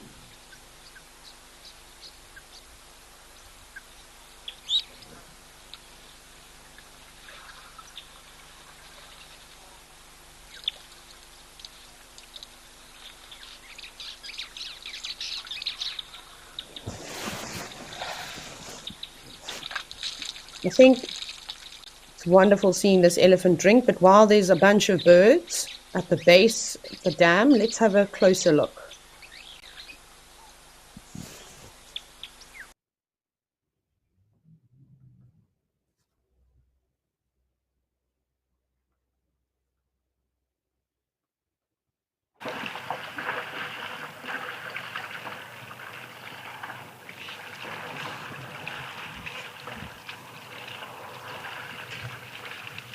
Okay, now I think we had some difficulties. Sorry, everybody, about that.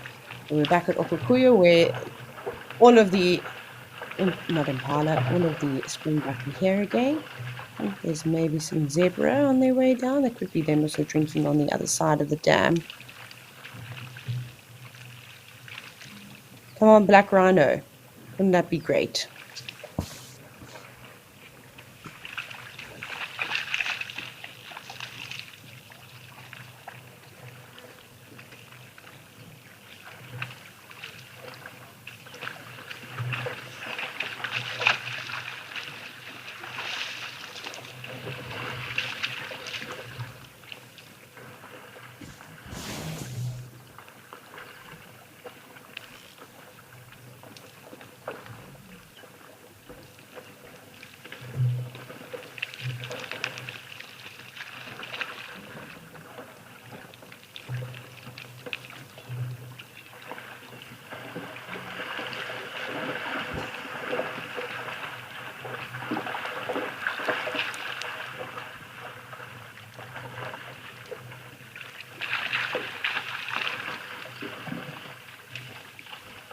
Okie dokie.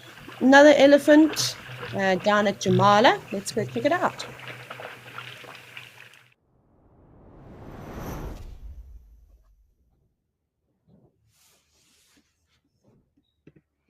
There we go. That's an interesting view.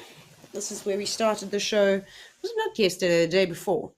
If I'm not mistaken, I think the first day we had lots of some zebra and some wildebeest around here, but this is a nice change. Just one elephant bull coming to have a drink, and a couple of impala in the background.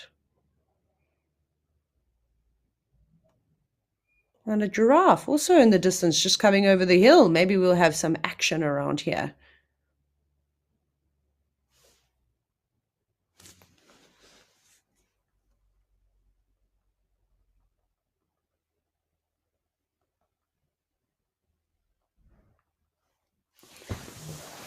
Rose, you've asked if elephants have nerves in their tusks. We actually touched on this briefly a little bit yesterday, but it's actually it's so fascinating. I would have said no, absolutely, not many years ago. I mean, obviously then back then I didn't do enough research into it, but it's a very sad story of how I got um, uh, to see the nerves of them that are inside the tusks of an elephant. So obviously dentine being the hardest structure.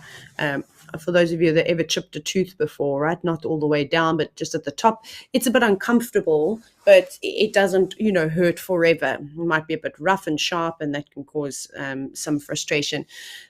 So what happens is that there are nerves, but we cannot see them, that sort of run down and into the base of the tusks. And the only way that I can describe them is it looks like a squid tentacle, if you will. And the reason how I was able to see this, because obviously you can't see it from the outside, was I was in Zambia. This was many, many years ago, and they caught some poachers that had poached an elephant, and they obviously confiscated the ivory. And we had a look at, got to see the ivory, that type of thing, not in the best circumstances, but unfortunately, we know that these things happen. And so the nerve endings were actually still attached to the tusks, so they removed them. And I kid you not, when it made a sound that went like this when they pulled it out. And so if an elephant breaks a tusk quite far down to the base, that's going to be incredibly painful. If you've had a root canal, you know what I'm talking about. So that cannot be pleasant at all. But thankfully, for the most part of what we've seen, the tusks seem to break a little bit higher up, and those tusks will just keep growing and growing. Obviously, it grows like our hair, grows from the base and pushes out. Elephant, you've had a good drink. Very peaceful. Also not too bothered.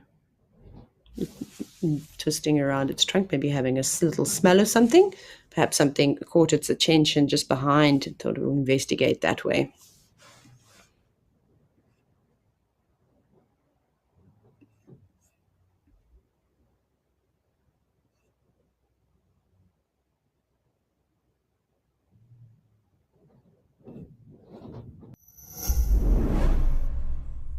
Stay up to date with the latest happenings at WildEarth. Discover what goes on behind the scenes and get a weekly recap of the best moments on the channel. He's got it! And he's straight up a tree! Sign up to be an explorer and receive our newsletter written just for you and sent straight to your inbox every week. WildEarth Explorers, a club for people who are passionate about nature. Thank you for joining us and have a fantastic morning.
More and more wildlife is arriving at Jamala in Madikwe Game Reserve.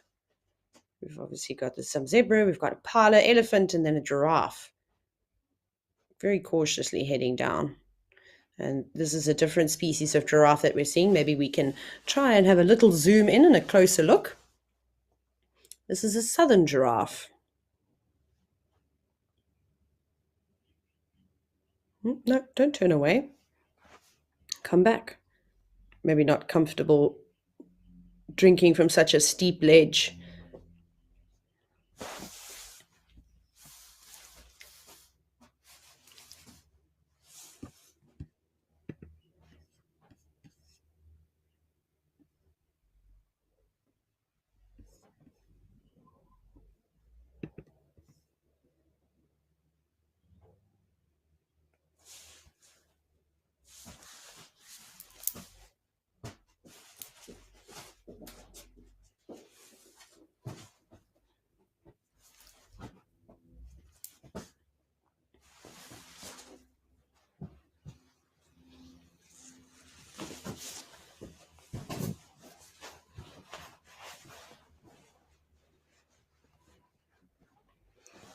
I think this giraffe is very confused as to what it wants to do. It looks like a male. Is it a male? They're very fluffy ossicones, but I'm trying to see if they're bald on top. Maybe it's a female. I shouldn't guess like this until it's a little bit closer. Nice with the impala ram. He's beautiful. Maybe the giraffe's waiting for more individuals to come down and drink with it. Do you need someone to hold your hoof? Are you a bit nervous? If you have just jumped on, remember that this is a live and interactive show, Life at the Waterhole. My name is, of course, Taylor, and I would love it if you could send in any questions or any comments just to keep the vibe going. Let's get chatting.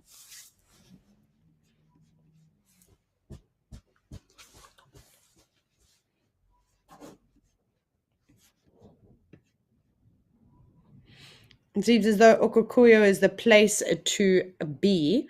Let's jump on over and have another look at the pan.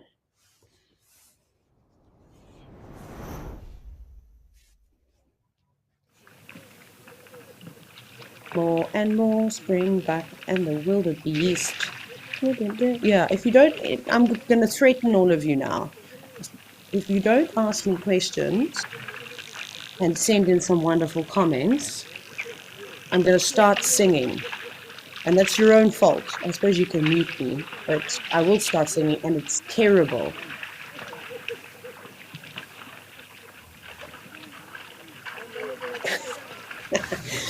The wonderful, the directors in the studio in Johannesburg have just said that I shouldn't say that to you because they might, you might all encourage my singing. What happens if I sing a safari song? I'll have to make one up. No, I promise I won't do any singing. It might ruin your day, and I feel like we've had some pretty cool wildlife sightings so far.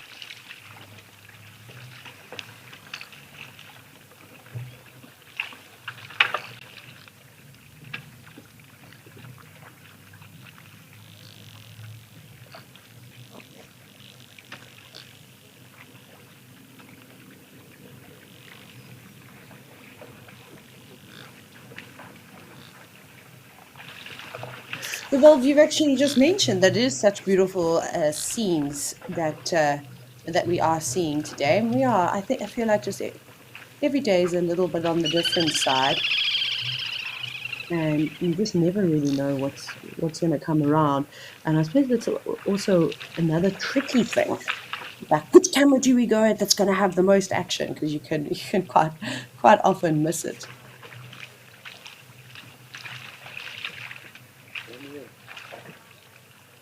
Lots of kudu today. Yesterday we didn't see as many. Traveling far and wide to come and drink from this famous pan.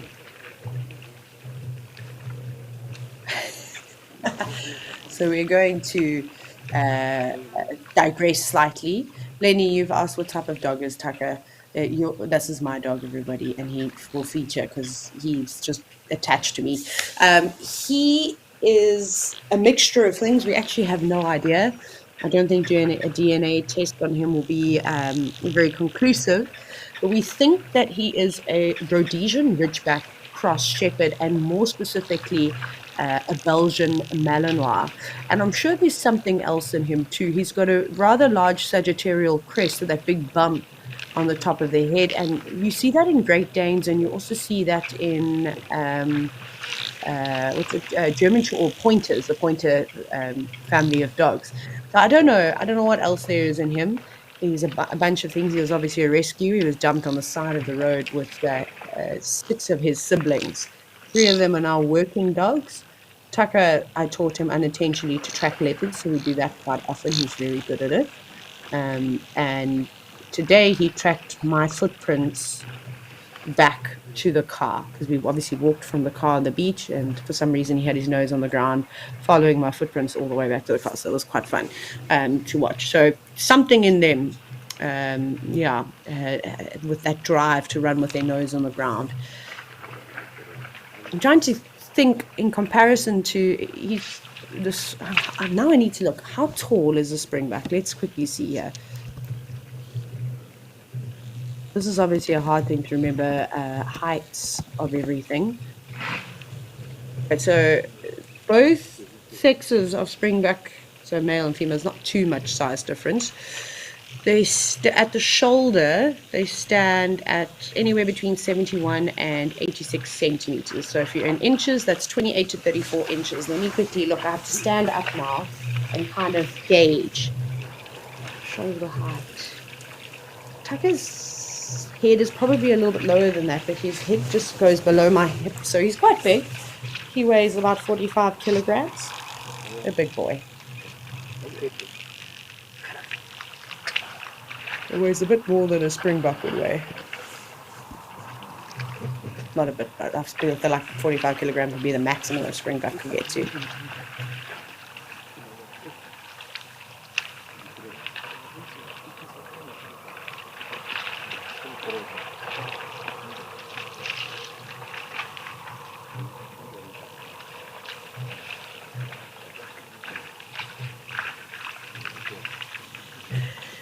Goodness. Steve, do you ask what's my favorite animal? It's a question that I get asked quite a bit. And then you said I have to sing it while I answer it. I feel like maybe I should do another animal. Okay, give me 1 minute to just sit and think about what words I could potentially use, and then I'm going to sing it.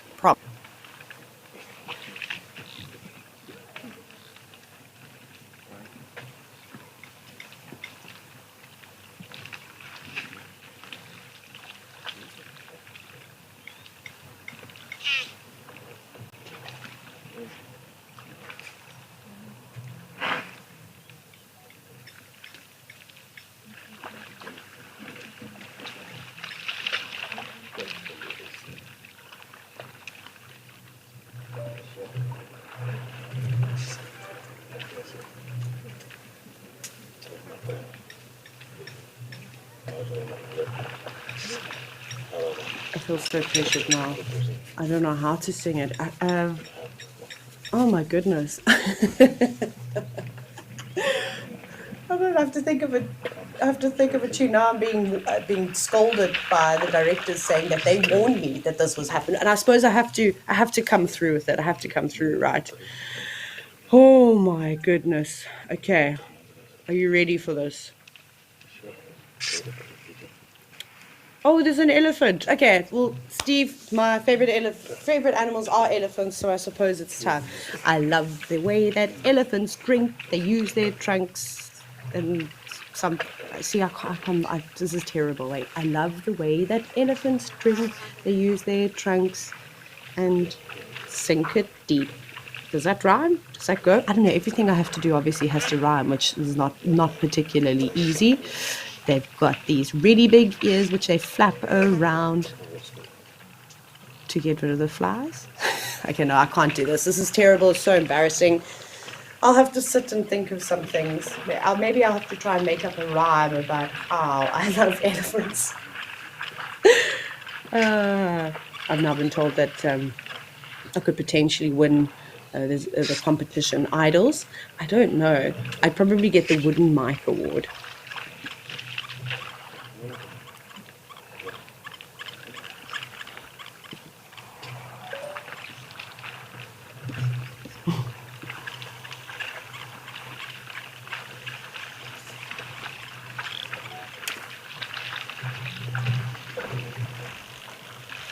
I think, God, I think a lot. Let's just do it. No, hang on.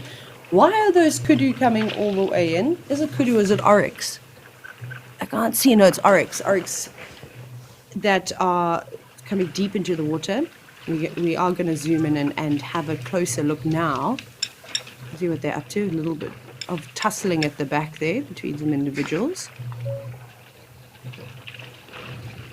This is so great to see. It must be so nice for them to also cool off in the water like this.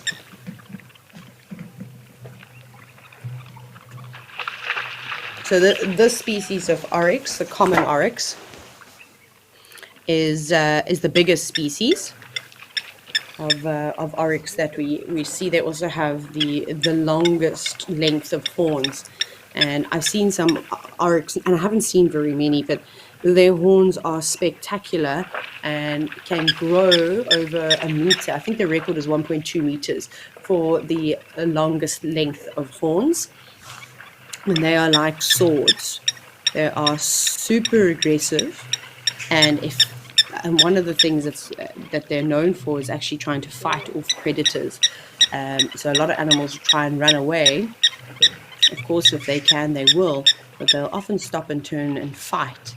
And good luck if you're a predator and you get whacked by the tip of those horns. That could absolutely cause you quite a bit of damage, if not even kill you.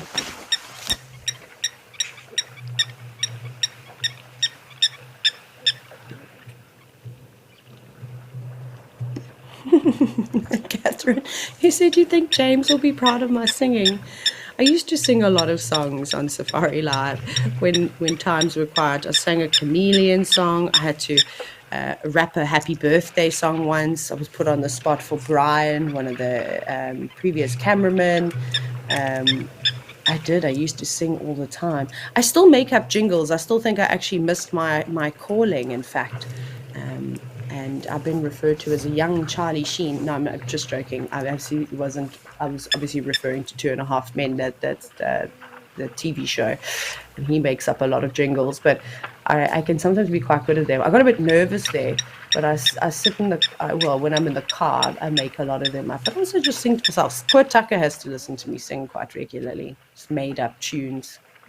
I could probably be good on one of those TV shows for children where you sing songs and clap hands and that type of thing. Maybe that's something that I need to get into.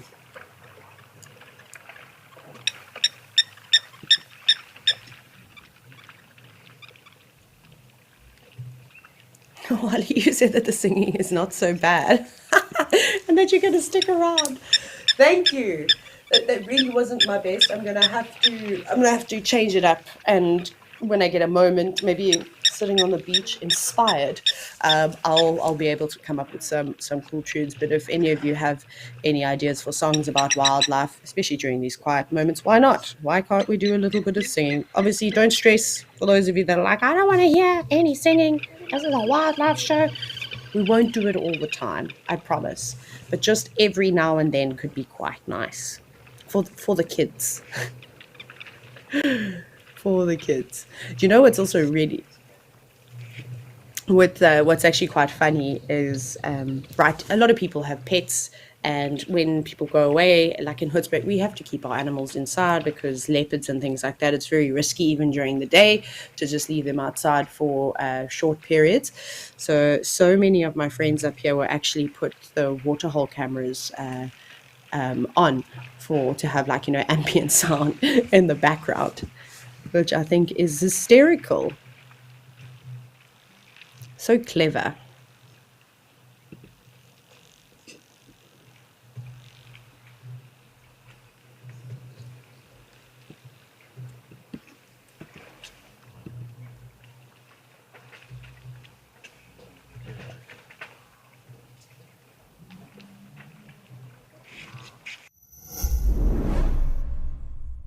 Are you passionate about photography and the wild wonders of Africa? Introducing Africam's incredible virtual wildlife photo competition, where you don't need a fancy camera or to travel across the continent to capture breathtaking shots. All you need is your love for wildlife and our live Waterhole cameras. Simply tune in and snap your favorite moments as they unfold in real time. Start clicking and share the magic of Africa with the world.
Hello, Mr. Elephant. He hasn't moved much at all. He's going to just drink huge amounts of water. And something that's is super important for the elephants in Namibia with there not being much water around is that they do need to spend time here. And they will just take it easy and just drink as much water as they possibly can. I don't know if they get all of their water in one go. They say that an elephant can drink up to 100 to 150 liters of water a day. That's most certainly going to depend on the size of the elephant. But he's just been drinking and drinking. Again, we could probably watch one individual elephant as they arrive and see how many trunkfuls of they take of water before they kind of stop drinking, and maybe we can do some maths. It won't be very accurate because, again, elephants have got different sized trunks, so that means that there won't be the same amount of water that can be held in it. But, just a fun thing to do to keep things entertaining.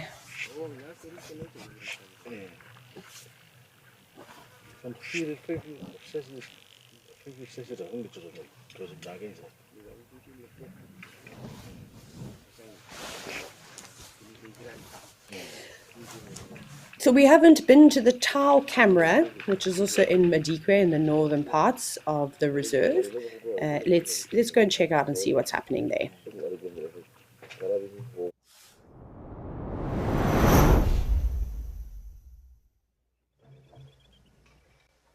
Oh, elephants and kudu. This is wonderful. 2 beautiful big kudu bulls and 3 lovely elephants. Ha. I don't know if you can all see that elephant in the middle. Do you see it's got like a big lump on its front left leg, which is behind its left leg? We'll try and have a closer look.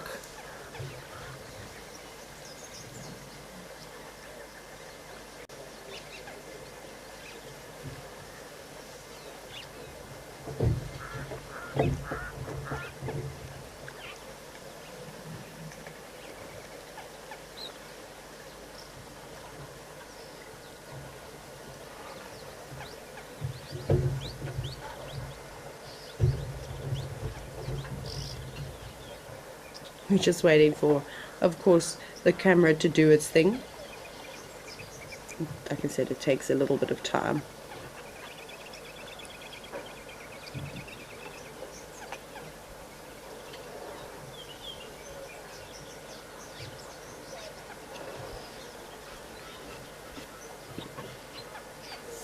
Hopefully the elephant will just stay in this position. Sometimes the camera gets very excited. And it's so difficult. It's such, just in case you're wondering, there's a lot of pressure on everybody that is handling these cameras, because again, it's not just swift and easy. It takes a bit of time, and you kind of just move the joystick around a little bit too much, and then it's like, whew, swings to the other side. But anyways, I'm not sure what would have caused that little bump. Well, that little one's actually quite big. Perhaps it's a little hematoma of some kind. And I doubt that it's affecting the elephant at all. Another elephant that we could quite easily identify is the bull that's closest to us, with that huge V in his ear. Bye, kudus, off they go. So nice to see them so relaxed. We never get to sit and watch kudu without them running away occasionally. Especially the last time that I was at a Juma, I had a really nice sighting of this young bull that was kind of up on the open plains behind the WildEarth camp. Bye, elephants. Well, bye to one individual at least.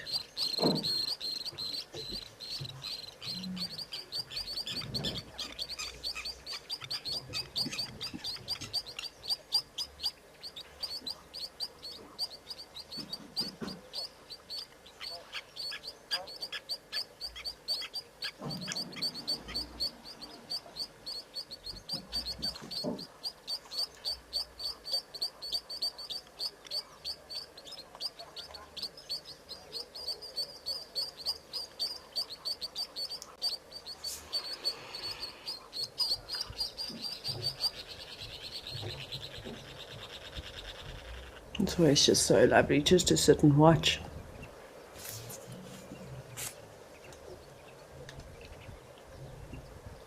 And off he goes, one bull on his way, heading off.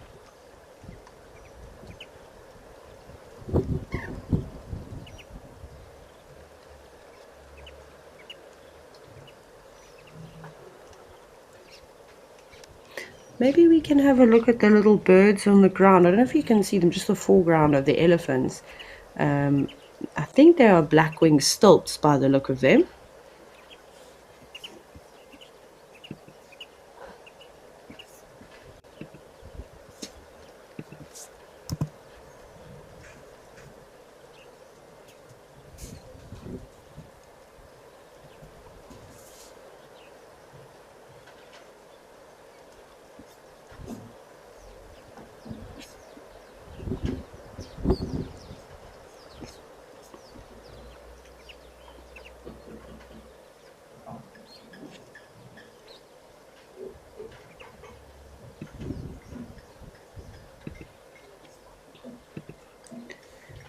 Okay, it seems as though there's a little bit of a struggle with the controls today. So we might not be able to have a look, but those are definitely black-winged stilts, so you can add them to our list. And I think I even saw some helmeted guinea fowl in the background, and a blacksmith lapwing also just flew across the screen. So an abundance of birds in this area. You see some of the stilts look like they are sitting down. Now it looks like the camera just wants to keep whipping backwards, so that's not a problem. We'll just stick to a wide view until some more life appears at the other waterholes.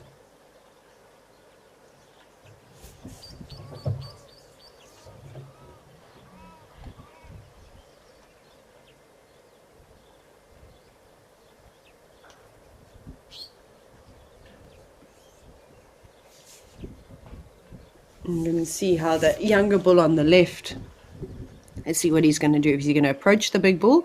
The big bull doesn't seem like he's really interested. You saw how he's, there you go, using his trunk to kind of deter him. Look how he's twisting it.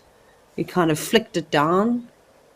Not in the mood for any drama from the youngsters. Now he's just going to assert himself over him, remind him how big he is.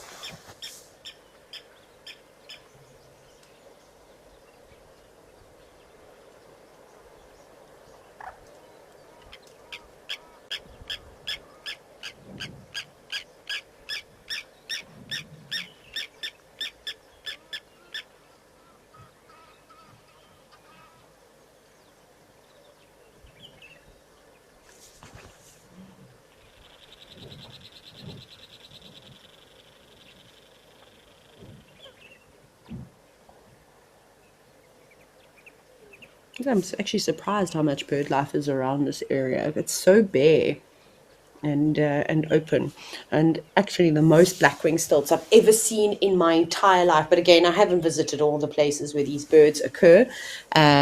Is in the Selous Game Reserve. It's now called Nyerere National Park, and that was spectacular.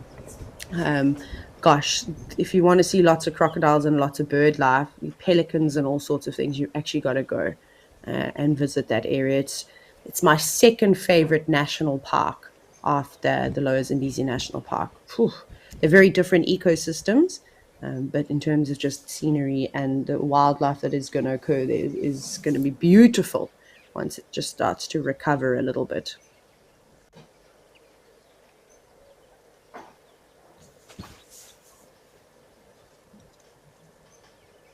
Oh, another camera that we haven't been to visit. Let's go to Rosie's Pan in Olifants West.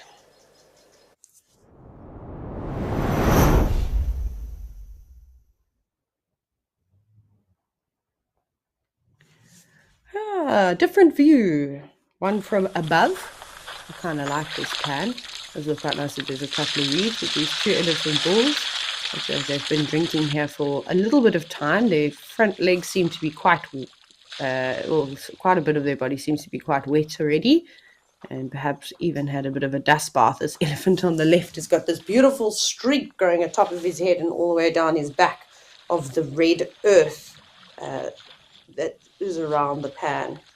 You see how he used his trunk to stir the top of the water. That's also something that not many other animals do. Obviously, they don't have trunks, but maybe if they did, they would.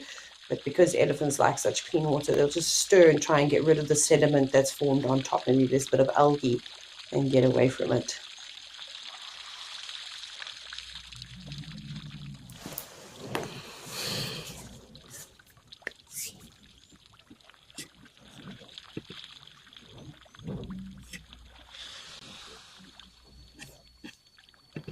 And George, you've asked if elephants live in groups or on their own. Both, really, is the answer to that, but we'll dive in a bit deeper. So typically with family groups of elephants, so the females and their offspring, they'll stick together and move around, and the young, and as the bulls start to get a bit too boisterous within the herds, they get sort of ushered on out. And again, it's not that they necessarily like force the young elephants out, but it becomes particularly unpleasant for them. And earlier in the show, we actually saw an example of this where a cow, a member of the herd, actually chased this young bull into the water. So that starts to happen more frequently. They really force themselves onto the youngsters and push them around, again, trying to assert their dominance, and the adults don't take too kindly to that. So they move off. Then they might find some other elephants in a similar position, some bulls, and follow them around. And then you even get these big, older bulls that will have these youngsters kind of following them around like their little fan club. But typically really old elephants, like dominant bulls, they spend a lot of their time on the move and they can be quite nomadic, but they also have their favorite spots, and you'll see them by themselves. So breeding herds typically on their own. Sometimes you get confused and you're like, where is, the rest of the herd? You might only see one elephant cow and a youngster. They often form these little satellite parties and could potentially be following the rest of the herd, but just at some distance.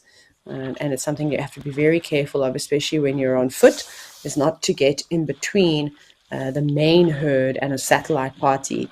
The individuals that have been kind of left behind, or they're just taking it a bit slower, become quite panicked and want to go back in that direction.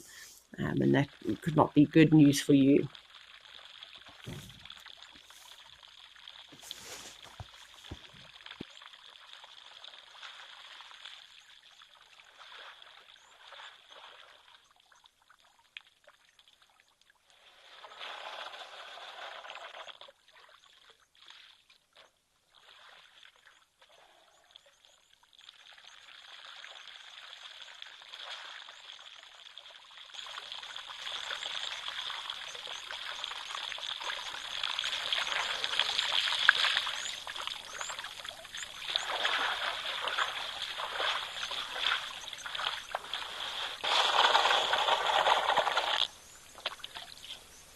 Steve D, this is a new camera for you. You haven't actually had a view of Rosie's pan. You're wondering how it got its name.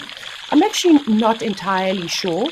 So what's interesting about the, say, Olifants West Game Reserve, and actually even the Sabisand and a lot of other places, is that traditionally most of them were hunting farms. And so there were, pieces of land where fences were put up and everybody kept, each to their own kind of thing.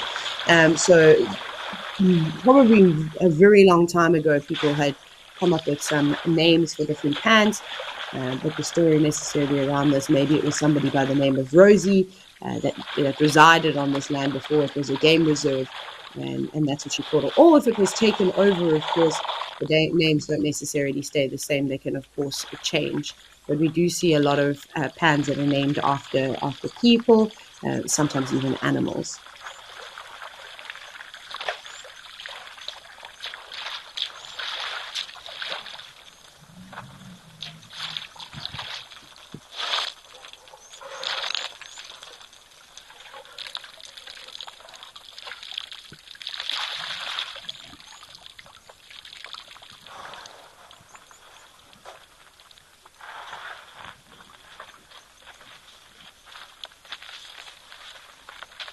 Listen to them as they walk.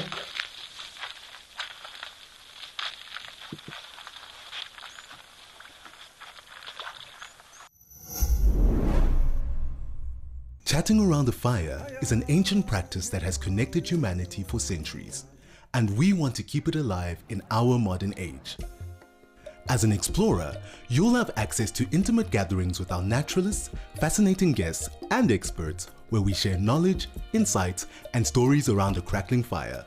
Rediscover the power of connection. Sign up to be an explorer today and experience the magic of WildEarth's Fireside Chats.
So I've seen elephants actually, oh gosh, pushing down fences.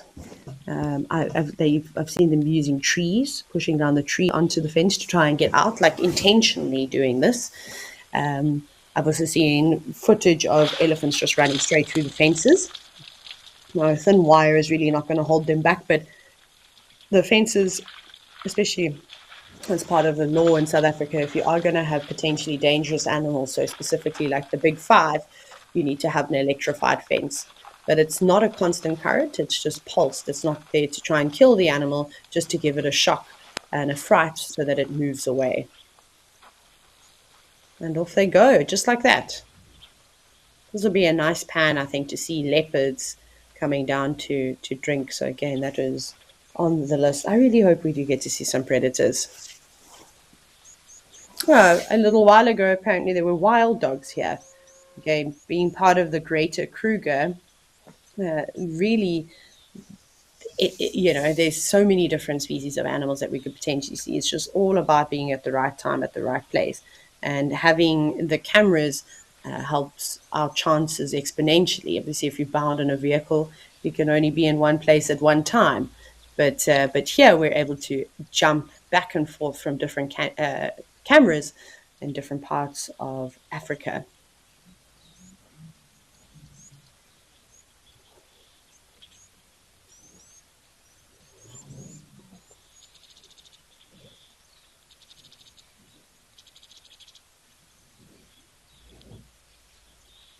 Let's see. I'd love to know what little aquatic species are in this pan. I'm surprised there's not even a terrapin here. I thought we would have seen little heads popping out, but I can't seem to see any. Not much at all.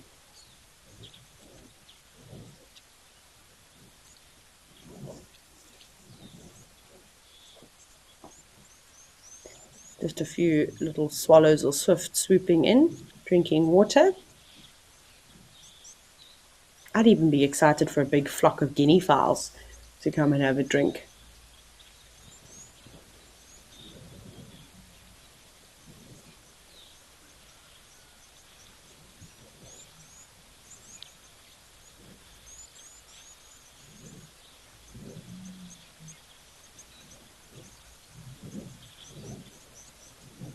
Not even a blacksmith lapwing living here, or maybe they're just out of sight, but typically we would have heard them. You hear a couple of birds.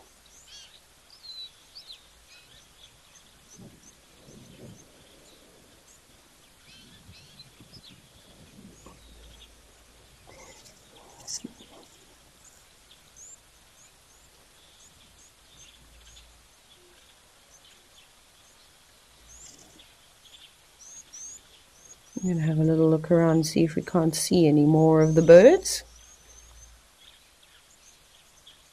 It's just a pity I'm not able to identify those little swallows for you.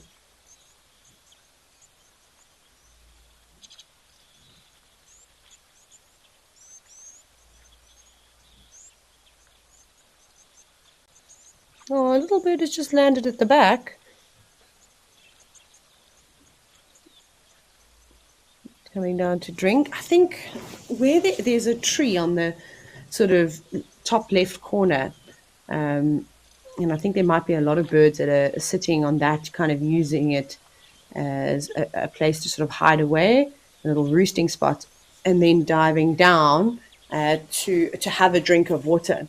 Obviously, for these smaller birds, again, we always talk about them. I think we all talk about it. It's dangerous for them to be out in the open for too long. So they'll drink and then kind of and move off. But the camera, we're going to try and get it to go there if it listens. But sometimes I feel like these cameras have a mind of their own.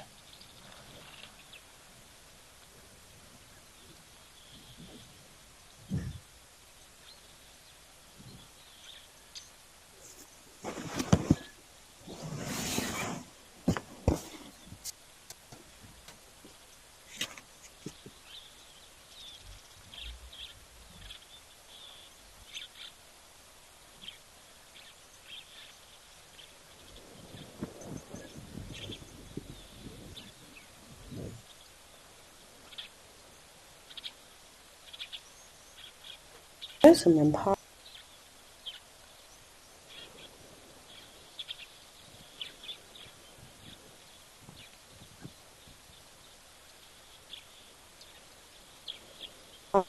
Lots of looks.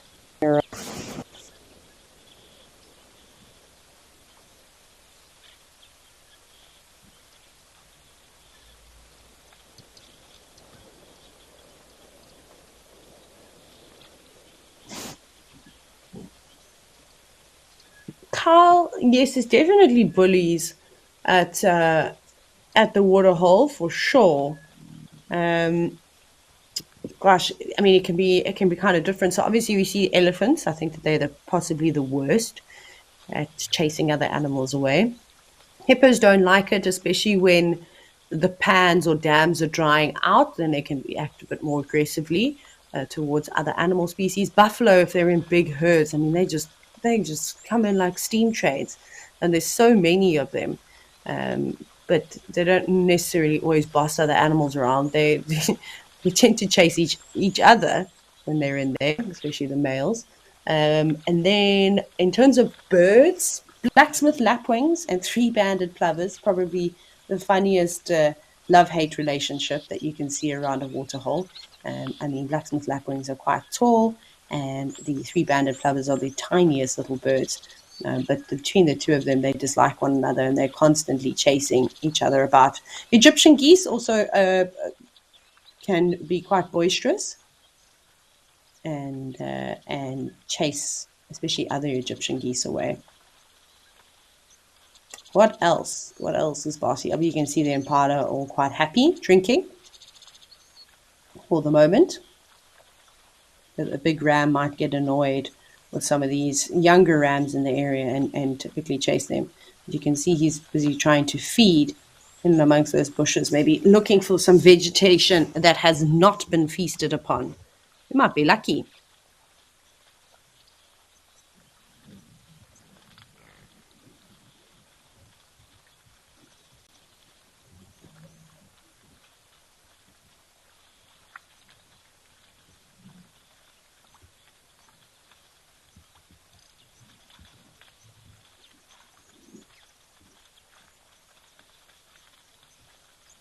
Not fussy like the elephants.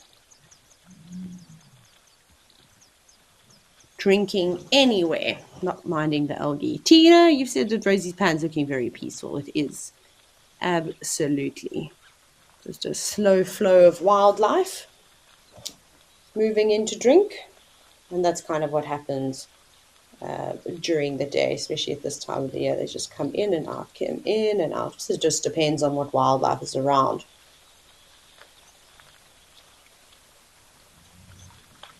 I really need to spend more time watching these cameras, especially earlier in the mornings and later in the evenings. It's just difficult trying to find the time to do everything. And I'm also the worst. I go to bed so early. Last night, I think I fell asleep on the couch just after 8 o'clock. So sad. My times have changed. I can get up really early, but I can't stay up very late.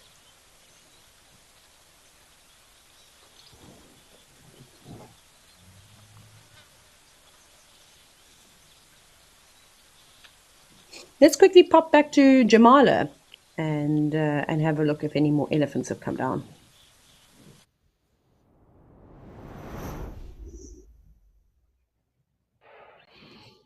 Here we are, plenty more elephants. In fact, a breeding herd by the looks of it. A couple of youngsters standing in the jacuzzi at the back there. Gosh, deep it is. Looks like it's kind of cordoned off as well. All hanging around the pump, though, those elephants on the left. That's where well, not necessarily where the pump is, but where the pipe is that runs into this little dam. His instruction.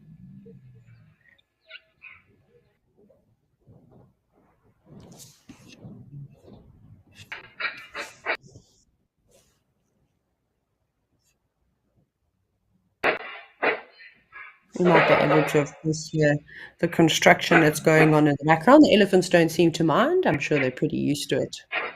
It's always difficult for lodges try and time when they're going to do work on a lodge. In this case, maybe no one is staying here or close by. It's always difficult during the day when guests are typically in the lodges. This is, of course, South African lodges, when it's a bit too hot to kind of go out. It's not really, I suppose, the best time, but I obviously don't understand the situation, so I'll try and do it when everybody's out on safari. But easier when you go to East Africa and people do whole day safaris. They've got a bit more freedom.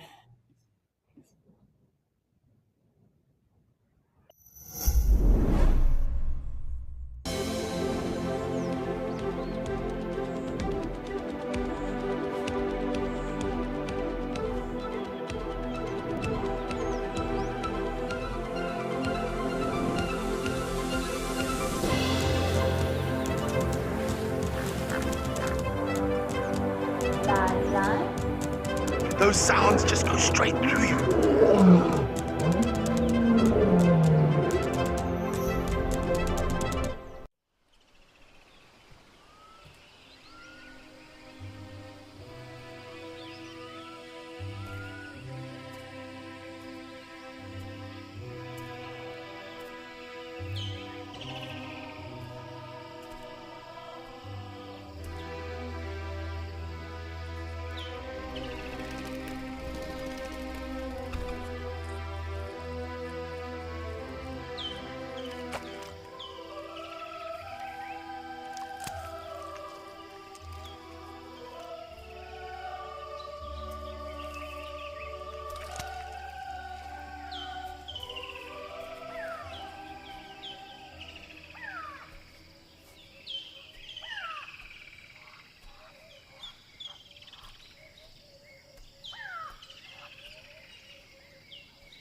There we go, some more of the elephants kind of getting right into the thick of it. That bull on the right looks like one of the younger elephants is also sat down now.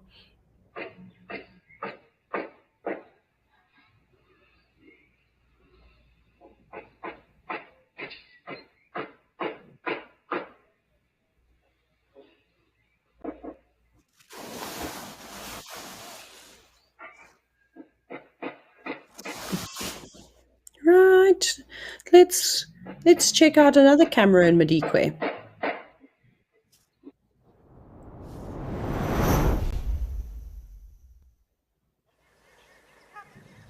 Sure, plenty of wildebeest. It's a pity that they're drinking on that side. It would have been nice if they were facing us. That would have been very kind of the wildebeest to do that.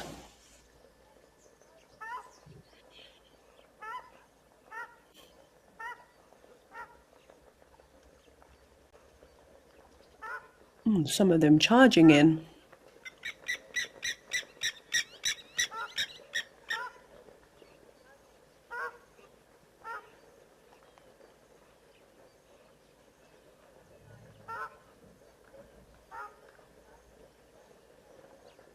I'm just trying to hear, what other bird is that in the distance? Why does it sound like a shelduck? But I don't, do they occur there? I might be making it up. Listen to the call quickly.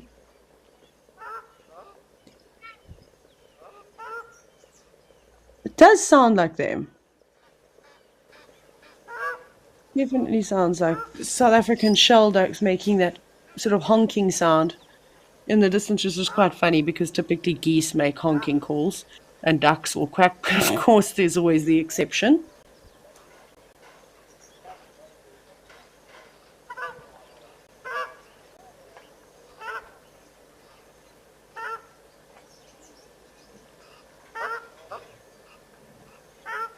Wildebeest, just a quick drink. Come this side so we can look at you properly.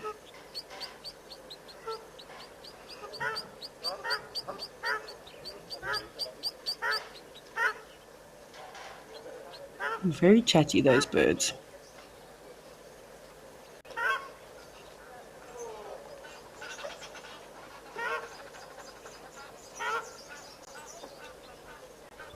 You also hear the Egyptian geese now in the background. Oh, there they are!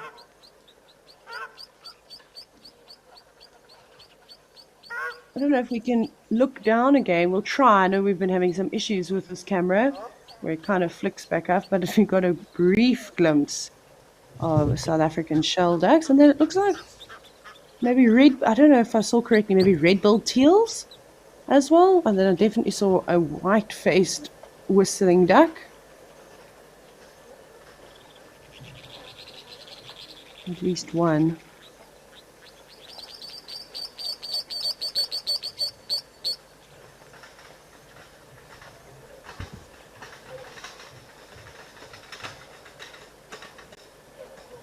No, okay. We're not having much luck with that, but that's okay.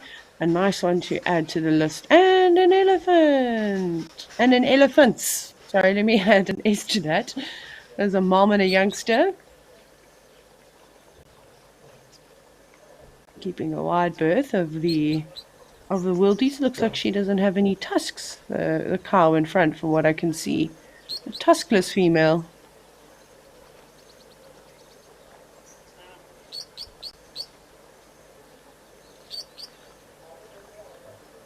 Yeah, what birds are those at the back? Are they teals?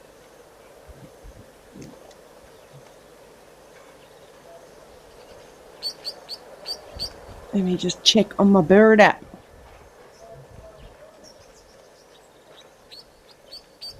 What else could they be?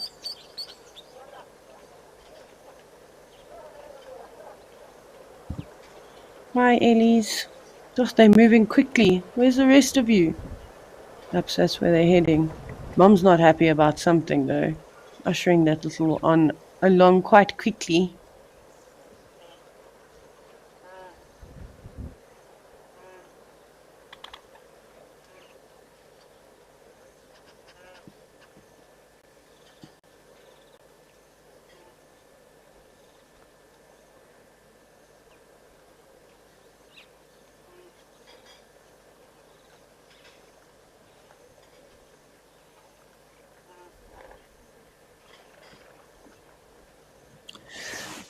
Right, we started off strong this morning with a beautiful spotted bush snake, but and then it went a little bit quiet. We had all sorts of other wonderful animals in between, which was great, and I hope that you all enjoyed it. And of course, look at all the bird life here. But we're going to catch up, I think, with the towel camera tomorrow, the same time, same place, and have a look and do a little bit more birding because it's starting to get quite good with a spoonbill. We've got the shelducks. I'm sure those are teals at the back. I just can't exactly see which ones they are, and all sorts of other things too. Lots to add and lots to talk about. But thank you so much for, of course, joining and keeping me company at the Waterholes. Remember to tune in for the Sunset Safari later today.